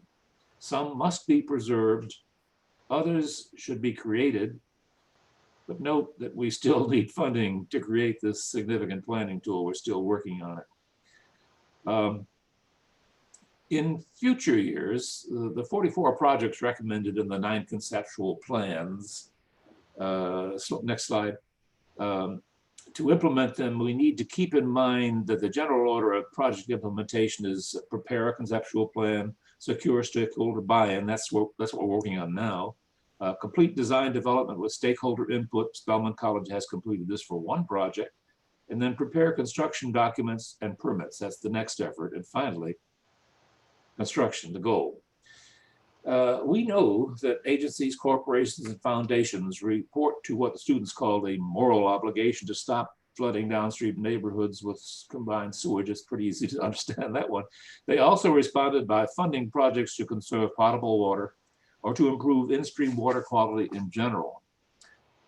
But before we can ask for funding, AUC communities must bring together stakeholder buy-in for their parts of the conceptual plans. That's what has been talked about throughout this session tonight.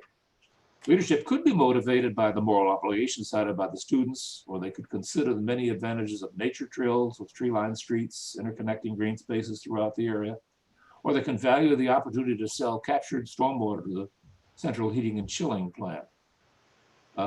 In 2021, the federal government is likely to fund wastewater as well as other infrastructure projects to stimulate the economy. But we should remember that back in 2009, when President Obama allocated, what was that, $278 billion for local infrastructure investments to stimulate the economy, the lion's share of that money went to the Republican counties because they had shovel-ready projects. This year, the American Society of Civil Engineers supports federal infrastructure investments of $109 billion a year in water and wastewater projects for the next 10 years. So it seems apparent that we need to develop shovel-ready projects as soon as possible. Next steps for the AUC communities are to adopt or adapt the conceptual plans to their campus master plans, and then to prioritize 5 or 10 specific recommended projects within the stakeholder buy-in in order to seek funding for design development. Conveniently for us, the funding world is changing to the benefits of stormwater capture projects. A couple of examples. FEMA has recently opened a $600 million grant process to build resilient infrastructure to deal with flooding at upstream sources rather than only in the areas that flood, which was their historical approach. And corporate foundations assure us that, quote, here's a quote, corporate interests in watershed restoration and water stewardship is growing across the US, and corporations are increasingly recognizing the business case for comprehensive watershed stewardship strategy and that includes NGO partnerships. Seems like now is the time to focus on stormwater flooding and reuse plans. Thank you. Thank you, Bill. We've so far we've presented, I think, a very comprehensive vision where starting with the vision of university involvement, moving through the conceptual plans that have been developed by the students, the actual implementation of some of the projects described by the students on Spelman campus, as well as other green infrastructure projects on Spelman campus. And then Bill has presented some next steps in terms of implementing the remaining projects at the other sites. And we've also heard about the benefits of these green infrastructure projects, both initially in terms of the moral imperative of reducing the flooding to the downstream low-income neighborhoods, as well as the restoration of Proctor Creek, the benefits in terms of cost savings and reuse. So I think we presented a comprehensive picture of why these projects need to move on to their next stage of development, and how important it is to get stakeholders to commit to collaborating to implement this vision. I wanted to invite at this time Dr. Jalon White Newsom, Senior Program Officer of the Environment Program at the Kresge Foundation, who has been a key supporter in getting this work, moving this work to the next level. Because we, as people have mentioned, we can't get this work done without funding support, and Kresge has been invaluable in sort of bridging the gap as we're moving from the initial work developing the plans into the implementation stage. So Jalan, thank you for sticking with us. Let's have, can you share a little bit with us? Yeah, so first of all, I don't have any fancy slides, but thank you all for allowing me to join. And I just want to say, Ms. Scott, I don't know you, but I love what you said. I'm a chemical engineer by training, and I have 2 daughters. And so I love what you're doing in terms of the planning and the water work, but also inspiring the next generation. So I want to learn more about what you're doing. But Thank you. I greetings. just want to say, look, I'm a Kimmy as well. Great mind. All right. We're going to have to connect. But greetings to everybody from my home in chilly southeastern Michigan, the original lands of the Potawatomi. I hope and pray you all are safe wherever you're at right now. I tell you, I appreciate Mr. Linden, which you, again, just saying about the momentum being contagious. And it's just exciting to just hear all of the commitment and all of the partners and all of the intelligence and brilliance. So I'm just excited. I'm gonna keep my comments brief, but I had the pleasure of meeting Dr. Yomi when I started at the Kresge Foundation almost 5 years ago. I was hired to create a program that addressed climate change, water, and the impacts on low-income communities and communities of color. And so urban flooding was the thing we decided to focus on for many reasons. And so the CRUISE initiative, which is Climate Resilient and Equitable Water Systems Initiative, is a national initiative. And again, it brings together many, like this space here, diverse stakeholders that are interested in protecting communities. So we have water utilities, economists, environmental organizations, EJ organizations, a little bit of everybody. And so with all these folks, what I think is most important is that we're trying to transform systems in a way where everybody benefits, particularly our climate vulnerable communities and our Black and Brown communities. So I am so thankful for what Eco Action has offered over these past couple of years in their leadership and the voices that have come from Atlanta, whether it's Dr. Nataki, Daryl, or Erica, Dr. Erica from Wawa, the members of the Atlanta Watershed Learning Network, and of course, Dr. Yomi and Lynn from Eco Action, and many of you on this phone. So I just give my appreciation to you all. I've had the privilege of visiting Atlanta multiple times, not only just visiting family, but visiting a lot of the places that you all are talking about that continue to experience repeated flooding. I distinctly being a part of one of the community meetings and seeing the young people receiving their certificates from finishing their training. We were down and brought our convening to Atlanta with over 100 partners to really see and hear the work that you're doing to inspire folks across this country. So again, it is so wonderful, again, to just see what's happening. And I think with this work that you've been discussing here, it's hard work. It's hard not only pulling together the engineering and the technical parts, creating that shared vision, getting the funding and financing, making sure all the enabling conditions are in place from policy to, stakeholder buy-in, and then the implementation. That is so much. But I want you to know that you are not alone, whether it's Atlanta, Jersey, Seattle, and even my hometown of Detroit. This work is challenging, but so needed.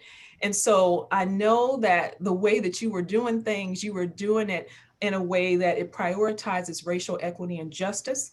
And your resilience is really a model. Your realness in the way you approach this work is a model, particularly for my grantee partners that are part of the CRUISE initiative. And so very briefly, I was sharing yesterday with about 400 folks from New Jersey that I'm in the midst of a personal battle on the east side of Detroit because my parents' home was impacted by flooding in early 2019. And in this case, I've had to take my foundation hat off because there have been several of their neighbors that have been forced to leave their homes. The water infrastructure has not been up to par for a while, no maintenance. I mean, it's been horrendous. And my parents actually had to live with us for a little while. And they're now suffering major physical and mental health challenges. And so this work is not just work to me. It is something that is personal. And I just, again, know that what you all are doing, that I'm sure the communities feel the same way. So again, continue to collaborate, continue to amplify the brilliance of your community leaders, and congrats to what has happened so far. And I'm excited about what's to come in 2021. And I'm just glad that Kresge has been able to play a little bit of part of that. So again, thanks so much, Lynn, for the opportunity, and Dr. Yomi for the invitation. And we'll see you in 2021. Thank you, Jalon. Okay, well, we're as we sort of anticipated, we're running a little bit late. We're going to ask various individuals and groups for reflections, and we're going to sort of do this by group. And if you're, don't want to communicate as part of on the mic as part of the group, feel free to post your reflections in the chat. I'm seeing there's a lot of comment going on in the chat already, but we do want to make sure we capture any of your thoughts. We just wanted to first allow some time if there are still any college presidents, provosts, college and university leaders on the Zoom. We wanted to allow some time for you all to voice any reflections that you have. So I'll just stop for a minute and you can unmute yourself, and if you have something specific that you need to say.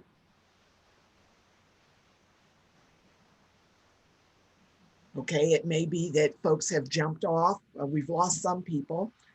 Next, we have Dr. Fatima Shafi, who's been acknowledged a number of times during this, presentation, who's going to share some reflections on behalf of students, faculty, and staff, and maybe facilitate those types of reflections.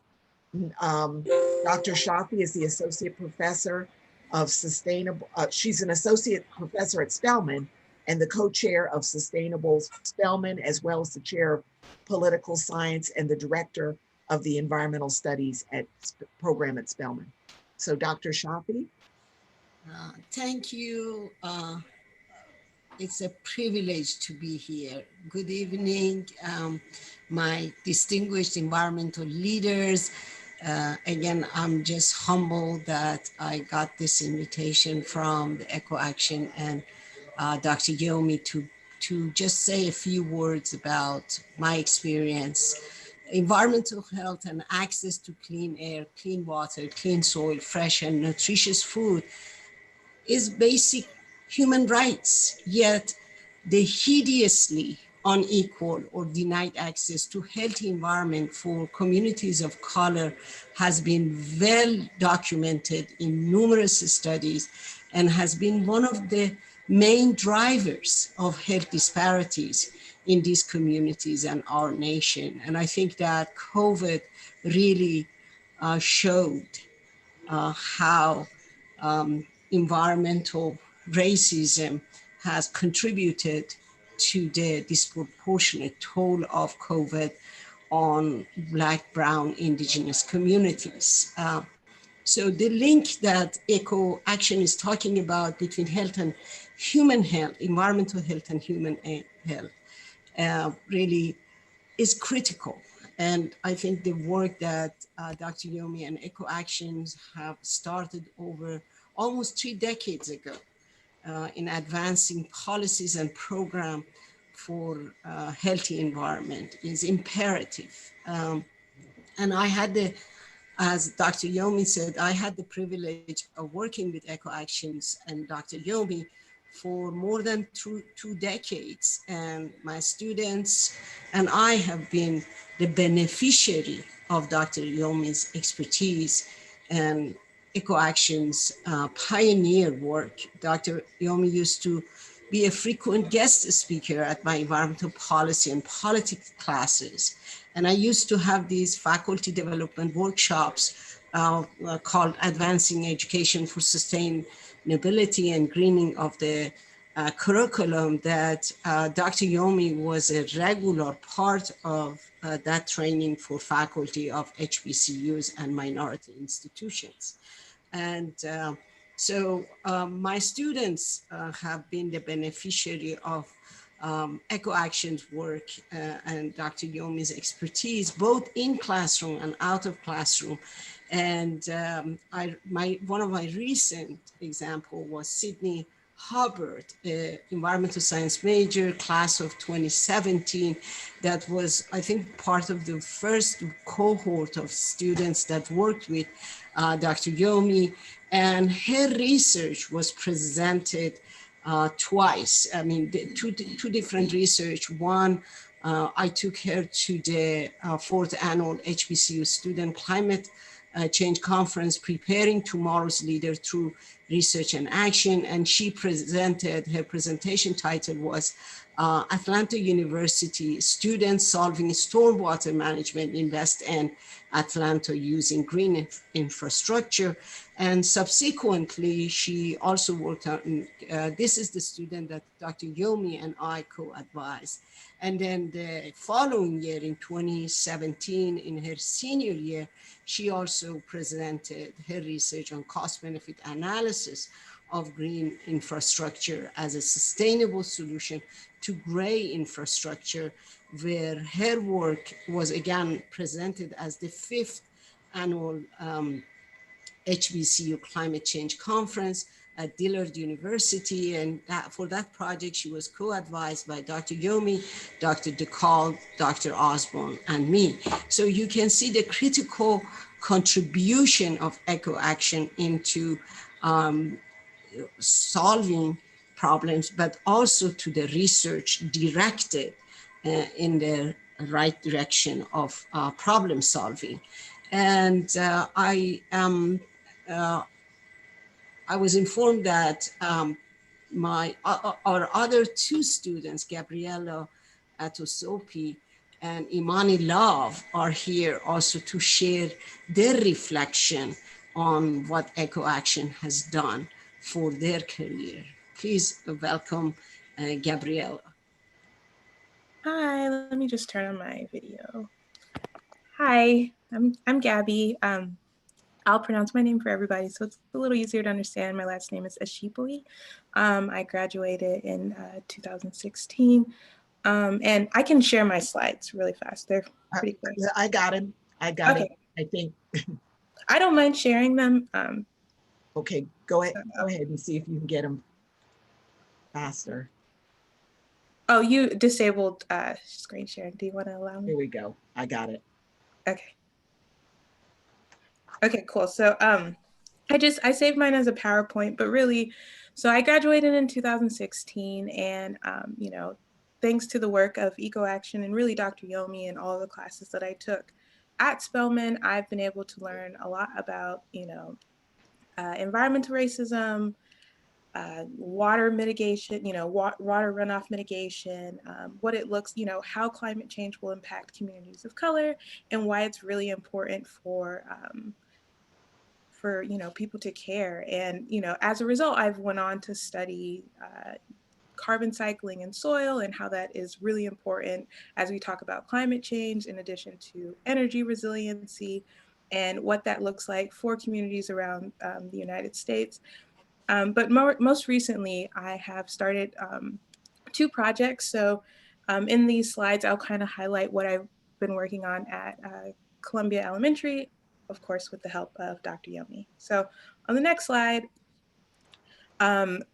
so really just kind of going back. So at some point, we left Georgia and moved to Colorado. And when we moved back to Georgia, we were very selective of where we wanted to live. Like, we really wanted it to be a community, and we really wanted it to be a community of color. And we have been so lucky to find a community that has historically been a community of color. And we are situated right off of Columbia Road, near Columbia and Candler Road. So in the area we stay in, there is Columbia Elementary School. And over time, I noticed that when I would drive to different parts of Decatur, the school layouts would be completely different. So some schools would have community gardens, some schools would have trails. But then when I would reflect on what was offered at the elementary school across the street from our home, I noticed that those type of things didn't exist. So I started to write emails, which I'll like discuss a little bit more, but in this photo, really, this is a photo of the principal of Columbia Elementary, he is an amazing person, totally invested in his students, and Dr. Yomi, who's also really amazing and invested in the world. So what I started to do, you can go to the next slide, is, again, I asked this question: why is it that the kids in my neighborhood don't have the same access to green space as the kids around the corner? So, you know, just really attributing this all to what I've learned at Spelman, what I've been really privy to study and research, and the impact of mentors like Dr. Yomi and professors that I've encountered at Spelman when I studied environmental studies. So the next slide, you know, what I have come to learn is that there really are many answers to that question, right? Like, it's rooted in environmental racism, and it's rooted in funding and how it's transferred between districts, and how tax money is used really to create this uneven play field for students in different communities.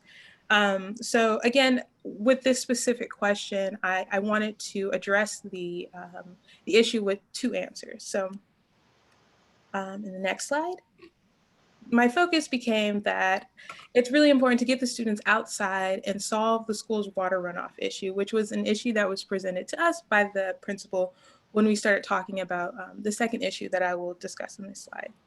So the first issue, no, you're fine. The first issue was water runoff mitigation. So as you can see in this photo, whenever it rains, the rain travels down this area of the school, and it ends up pooling at the school's entrance.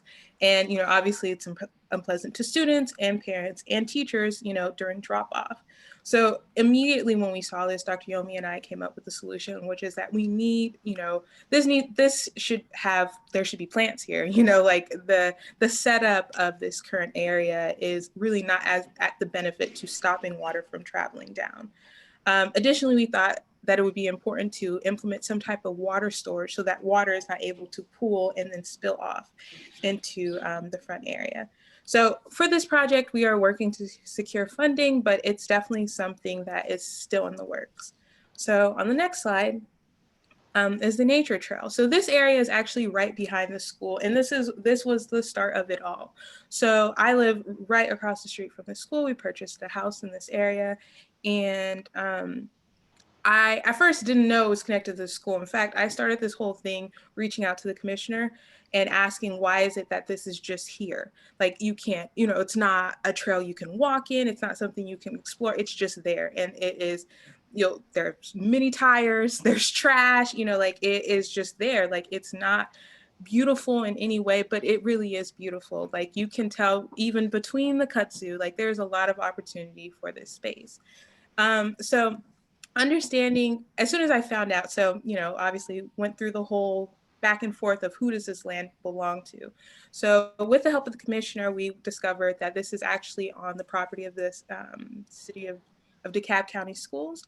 So then I started writing emails, which, you know, at the time when this whole thing started, it was really the start of COVID. So, you know, respectfully, I sent many emails and followed up many times before I received a response.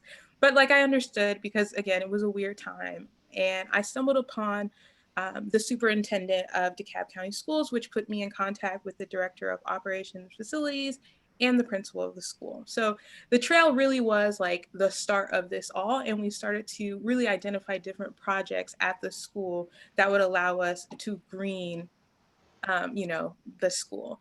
And so currently, the really good news about this is in January, we are working, we'll be doing our second site visit with the director of operation facilities and the people who are going to help us with what the school can afford to do. So obviously, because this is on the school's property, there is going to be a certain amount of funding that can be available to clean up this space.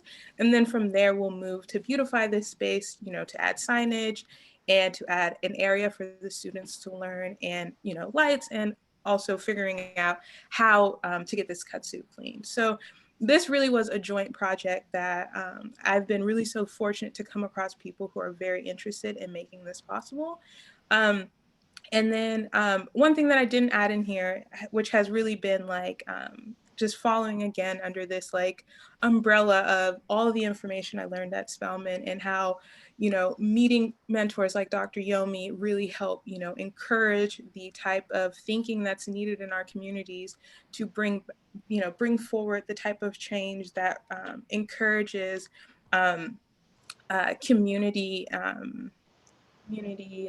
input, and you know, the type of thinking that really just addresses the fact that climate change will impact communities of color more than anybody else. I've also started to work on, or I haven't started, but I am launching a community farmers market at Columbia United Methodist Church, which is also on Columbia Road. So really, we've been fortunate, I think, I've been fortunate to come across so many great mentors like Dr. Yomi and Eco Action and organizations in Atlanta and Decatur that are really committed to our community. So you can go to the next slide. So that's it for me. If you have any questions, let me know. Okay, we're holding the questions until the end, everybody. So just be sure to put them in the chat. And Imani, are you still there? Yes, ma'am, I am. Good evening, everyone. My name is Imani Love. I am a 2016 graduate of Spelman College, where I received my bachelor's in environmental science. I know we're running short on time, so I'm going to keep it short. I just wanted to say that I am so elated that this project is still moving along. It's really wonderful to hear about all that's being done with it, and I hope it grows even further as time goes on. I participated in the conceptual project in about late 2015, early 2016. First with Sydney Hubbard. We were responsible for creating the green infrastructure conceptual plan on Spelman's campus. And then I started on another project with a Morehouse graduate, Matthew Ramsey, and we created an infrastructure plan for the Atlanta Housing Authority. I definitely will say that it helped me develop my research skills a ton, as well as my interpersonal skills.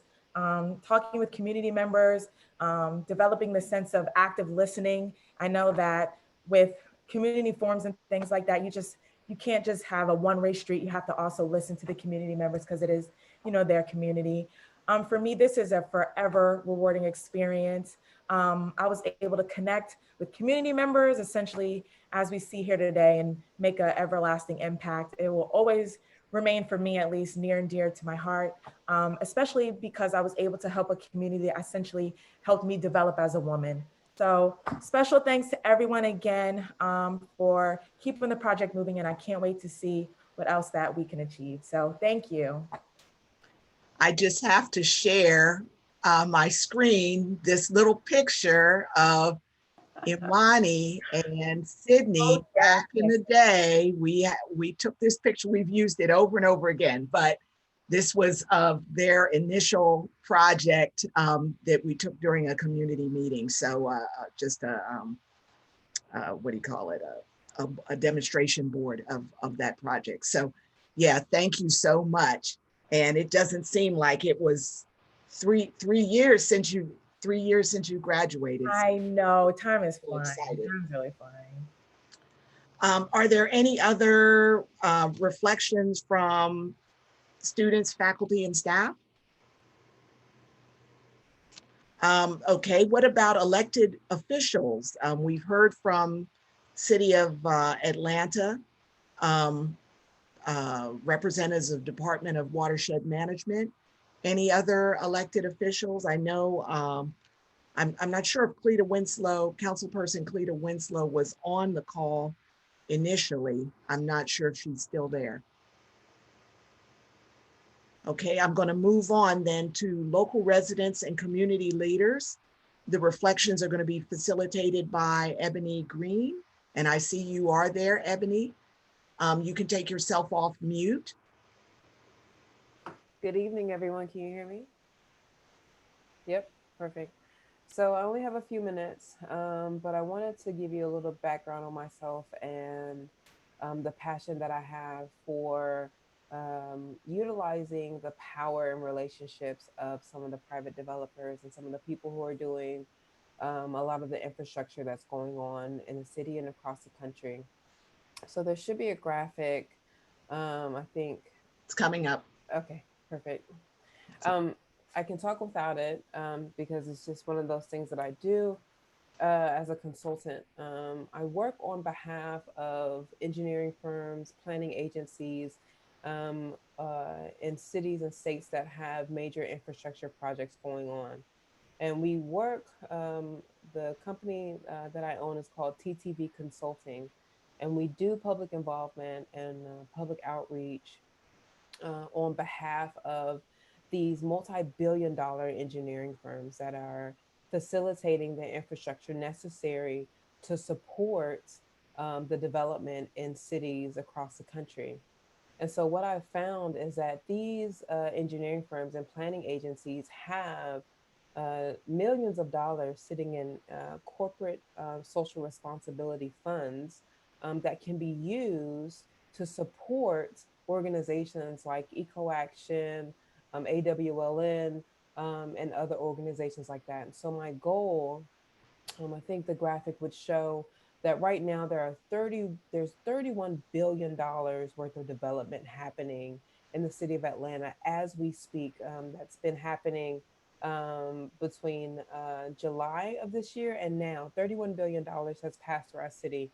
So how many of those dollars that are profitable dollars are going to support the organizations like EcoAction, AWLN, the green infrastructure initiatives that are happening on the campus of the Atlanta University Center, where I actually started my educational career at Clark Atlanta University. Not quite as prestigious as Spelman University, but we're all in the AUC family together. And so my goal is to utilize those dollars that are in the corporate responsibility budget, especially the organizations and the billion-dollar engineering firms that are saying, we want to support these communities, we want to support these initiatives, but there's no infrastructure around those desires. And so when we bridge the relationships between organizations like EcoAction and corporations like Jacobs Engineering, RSNH, and I feel privileged to say those names because they are clients of mine. Jacobs Engineering has an organization within their corporation called Together Beyond that supports not only their Black employees, but supports initiatives that support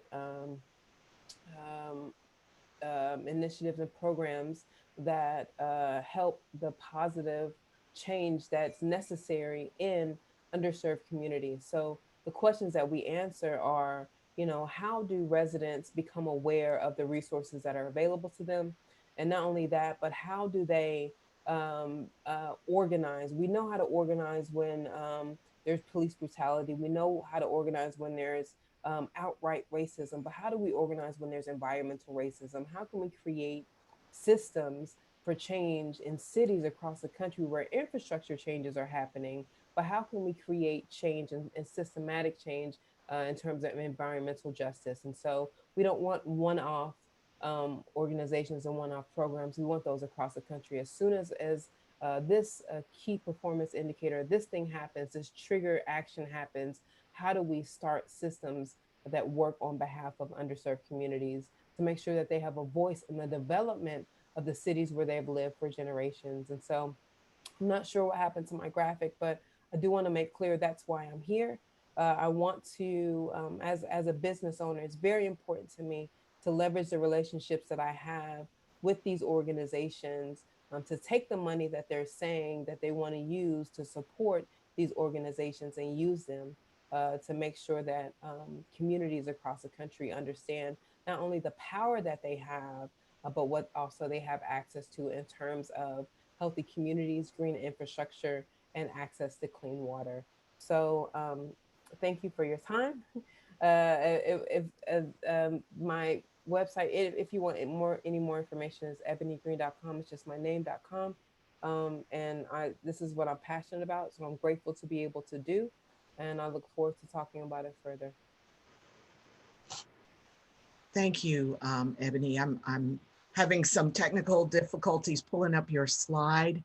But if there's anyone else, any other community leaders or local residents who have any comments who've not made them in the chat. Daryl, I see you coming on. Do you have anything that you'd like to add? I just wanted Columbus? to can you hear me? Yes, yes. Excellent. I just wanted to say how outstanding the presentations have been and how diverse the work has been that the cohort has been able to pull together. I'm really excited about what we've done this year, even in the midst of the pandemic. And I'm looking forward to pushing forward and kind of extending the boundaries into collaborations even outside of the metro area. So I want to really thank, you all, for an outstanding partnership, in order to bring about not just the Watershed Learning Network, but all of the work that we do collaboratively together. Thank you so much. As a team, I don't think there's anybody out there that really is doing the job that we're doing in this area, and we're getting a lot of national recognition for it. And I want to thank you all.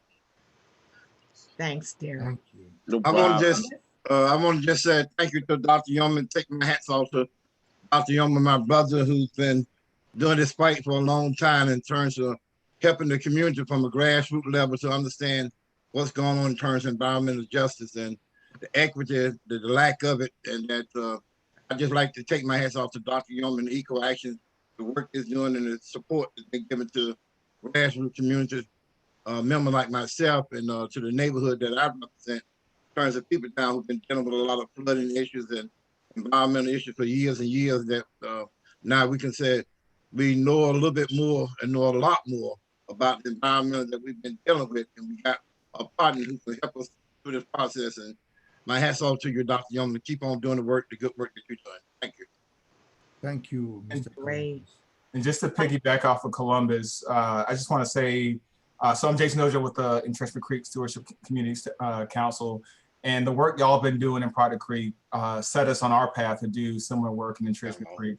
Y'all were trendsetters. Y'all are an example and a model for us on the other side of town. So I just want to thank y'all and thank y'all for this presentation. It's wonderful to see all the work and all the collaborative work. That's been something that's been special for our work in Southeast Atlanta, is that the collaboration is what makes this last. You get buy-in from so many different stakeholders, and those stakeholders want to continue that work in a meaningful way. So thank all of y'all, and just want to give a shout out to Dr. Yomi, to Kim Sky, and to all y'all out there doing great work. Thank you. Okay. We're past time, but if Jeremy is still here, we had said we were going to hold the questions to the end, and I think he's been monitoring the chat. Is there any, maybe one or two questions that you wanted to lift up at this time? You're on mute.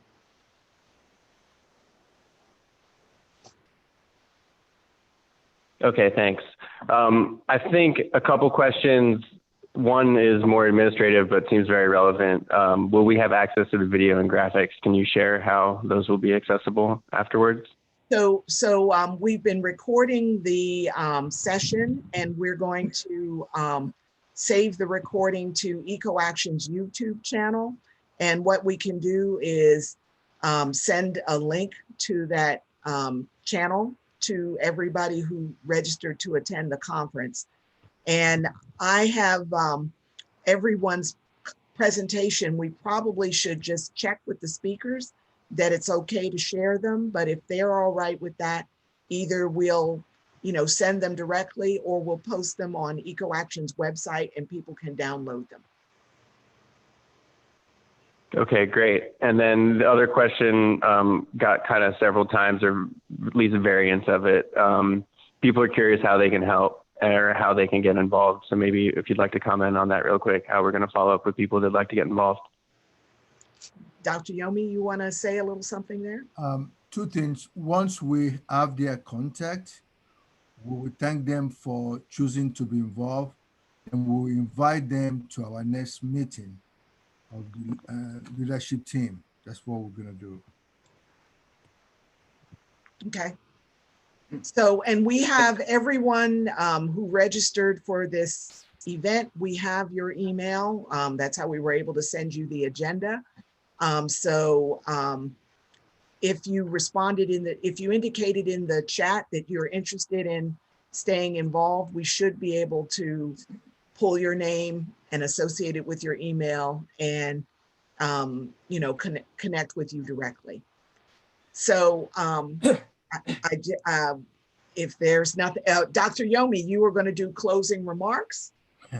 Well, in the interest of time and also transferring relationship and intergenerational learning, I would like Kiona in 1 or 2 statements for 1 minute or 2 minutes, and I will just make a final closing statement.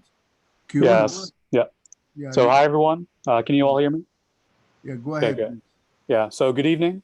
I hope you guys have enjoyed the conference so far. My name is Keone Prika, and I'm a volunteer with EcoAction. And so it's been amazing to hear from everyone, many established leaders, many hardworking leaders, and I've learned a lot. And I'll try to keep this brief, but my interest in the environment began when I was abroad in Papua New Guinea, where I lived as an expat for several years. And as a developing country, Papua New Guinea lacks critical sustainable infrastructure, which has led to numerous environmental issues in the country. And seeing how companies are able to neglect communities by taking the resources, deforesting large swaths of land, and polluting the air and the land, made me really think about the idea of responsibility in environmental issues. So from my time in PNG, the main lesson I took away is that in a community, no action is done in a vacuum. And oftentimes the consequences of an action or even inaction are more interconnected than you think. And so as a 19-year-old, I'm kind of new to sustainability and I don't have as much experience as you guys do, but it's been really rewarding to learn about green infrastructure. It's been really important to me. And so my work with Dr. Yomi and EcoAction has allowed me to develop a new lens to look at city infrastructure and even community responsibility.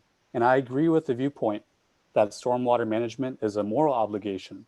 And I admire the colleges that are innovators and that have seized the opportunity to take responsibility and create change to improve the quality of life for those who are impacted. And it's also incredible to see how many students and people my age played a pivotal role in this project in particular. And seeing youth engagement like this really makes me optimistic for the future of environmental issues such as stormwater retention. And I've been inspired to further my understanding and perhaps even work in green infrastructure one day. So you guys might be seeing some emails from me. But I'm really eager to see how everyone's hard work has come together to benefit communities such as the ones near Proctor Creek. And finally, I would like to thank everyone for coming and sharing their expertise. I learned a lot. And I hope everyone has a good night and everyone stays safe. Yeah. I'd like to pass it back to Dr. Yomi.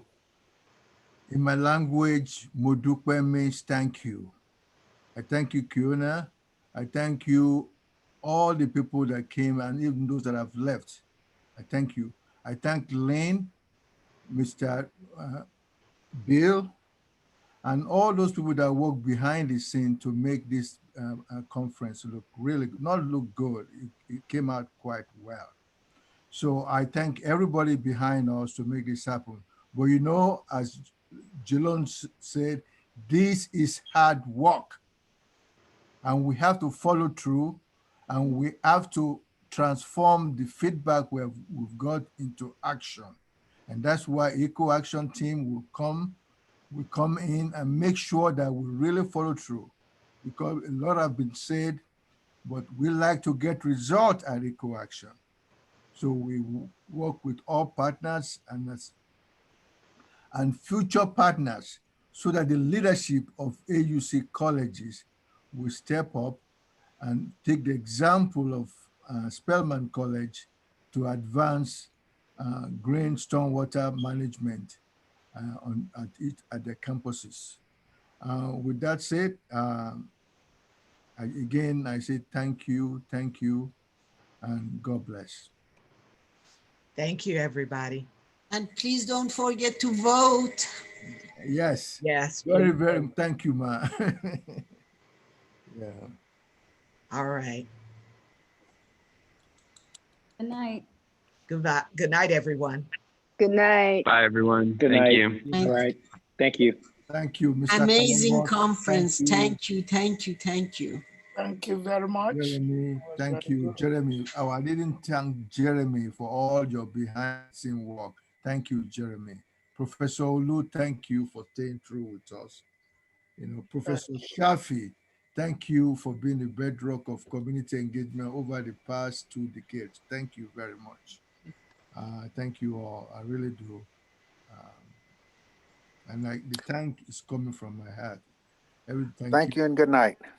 Bye, Yomi. Everyone. Okay, good night. All right, great job. Thank you.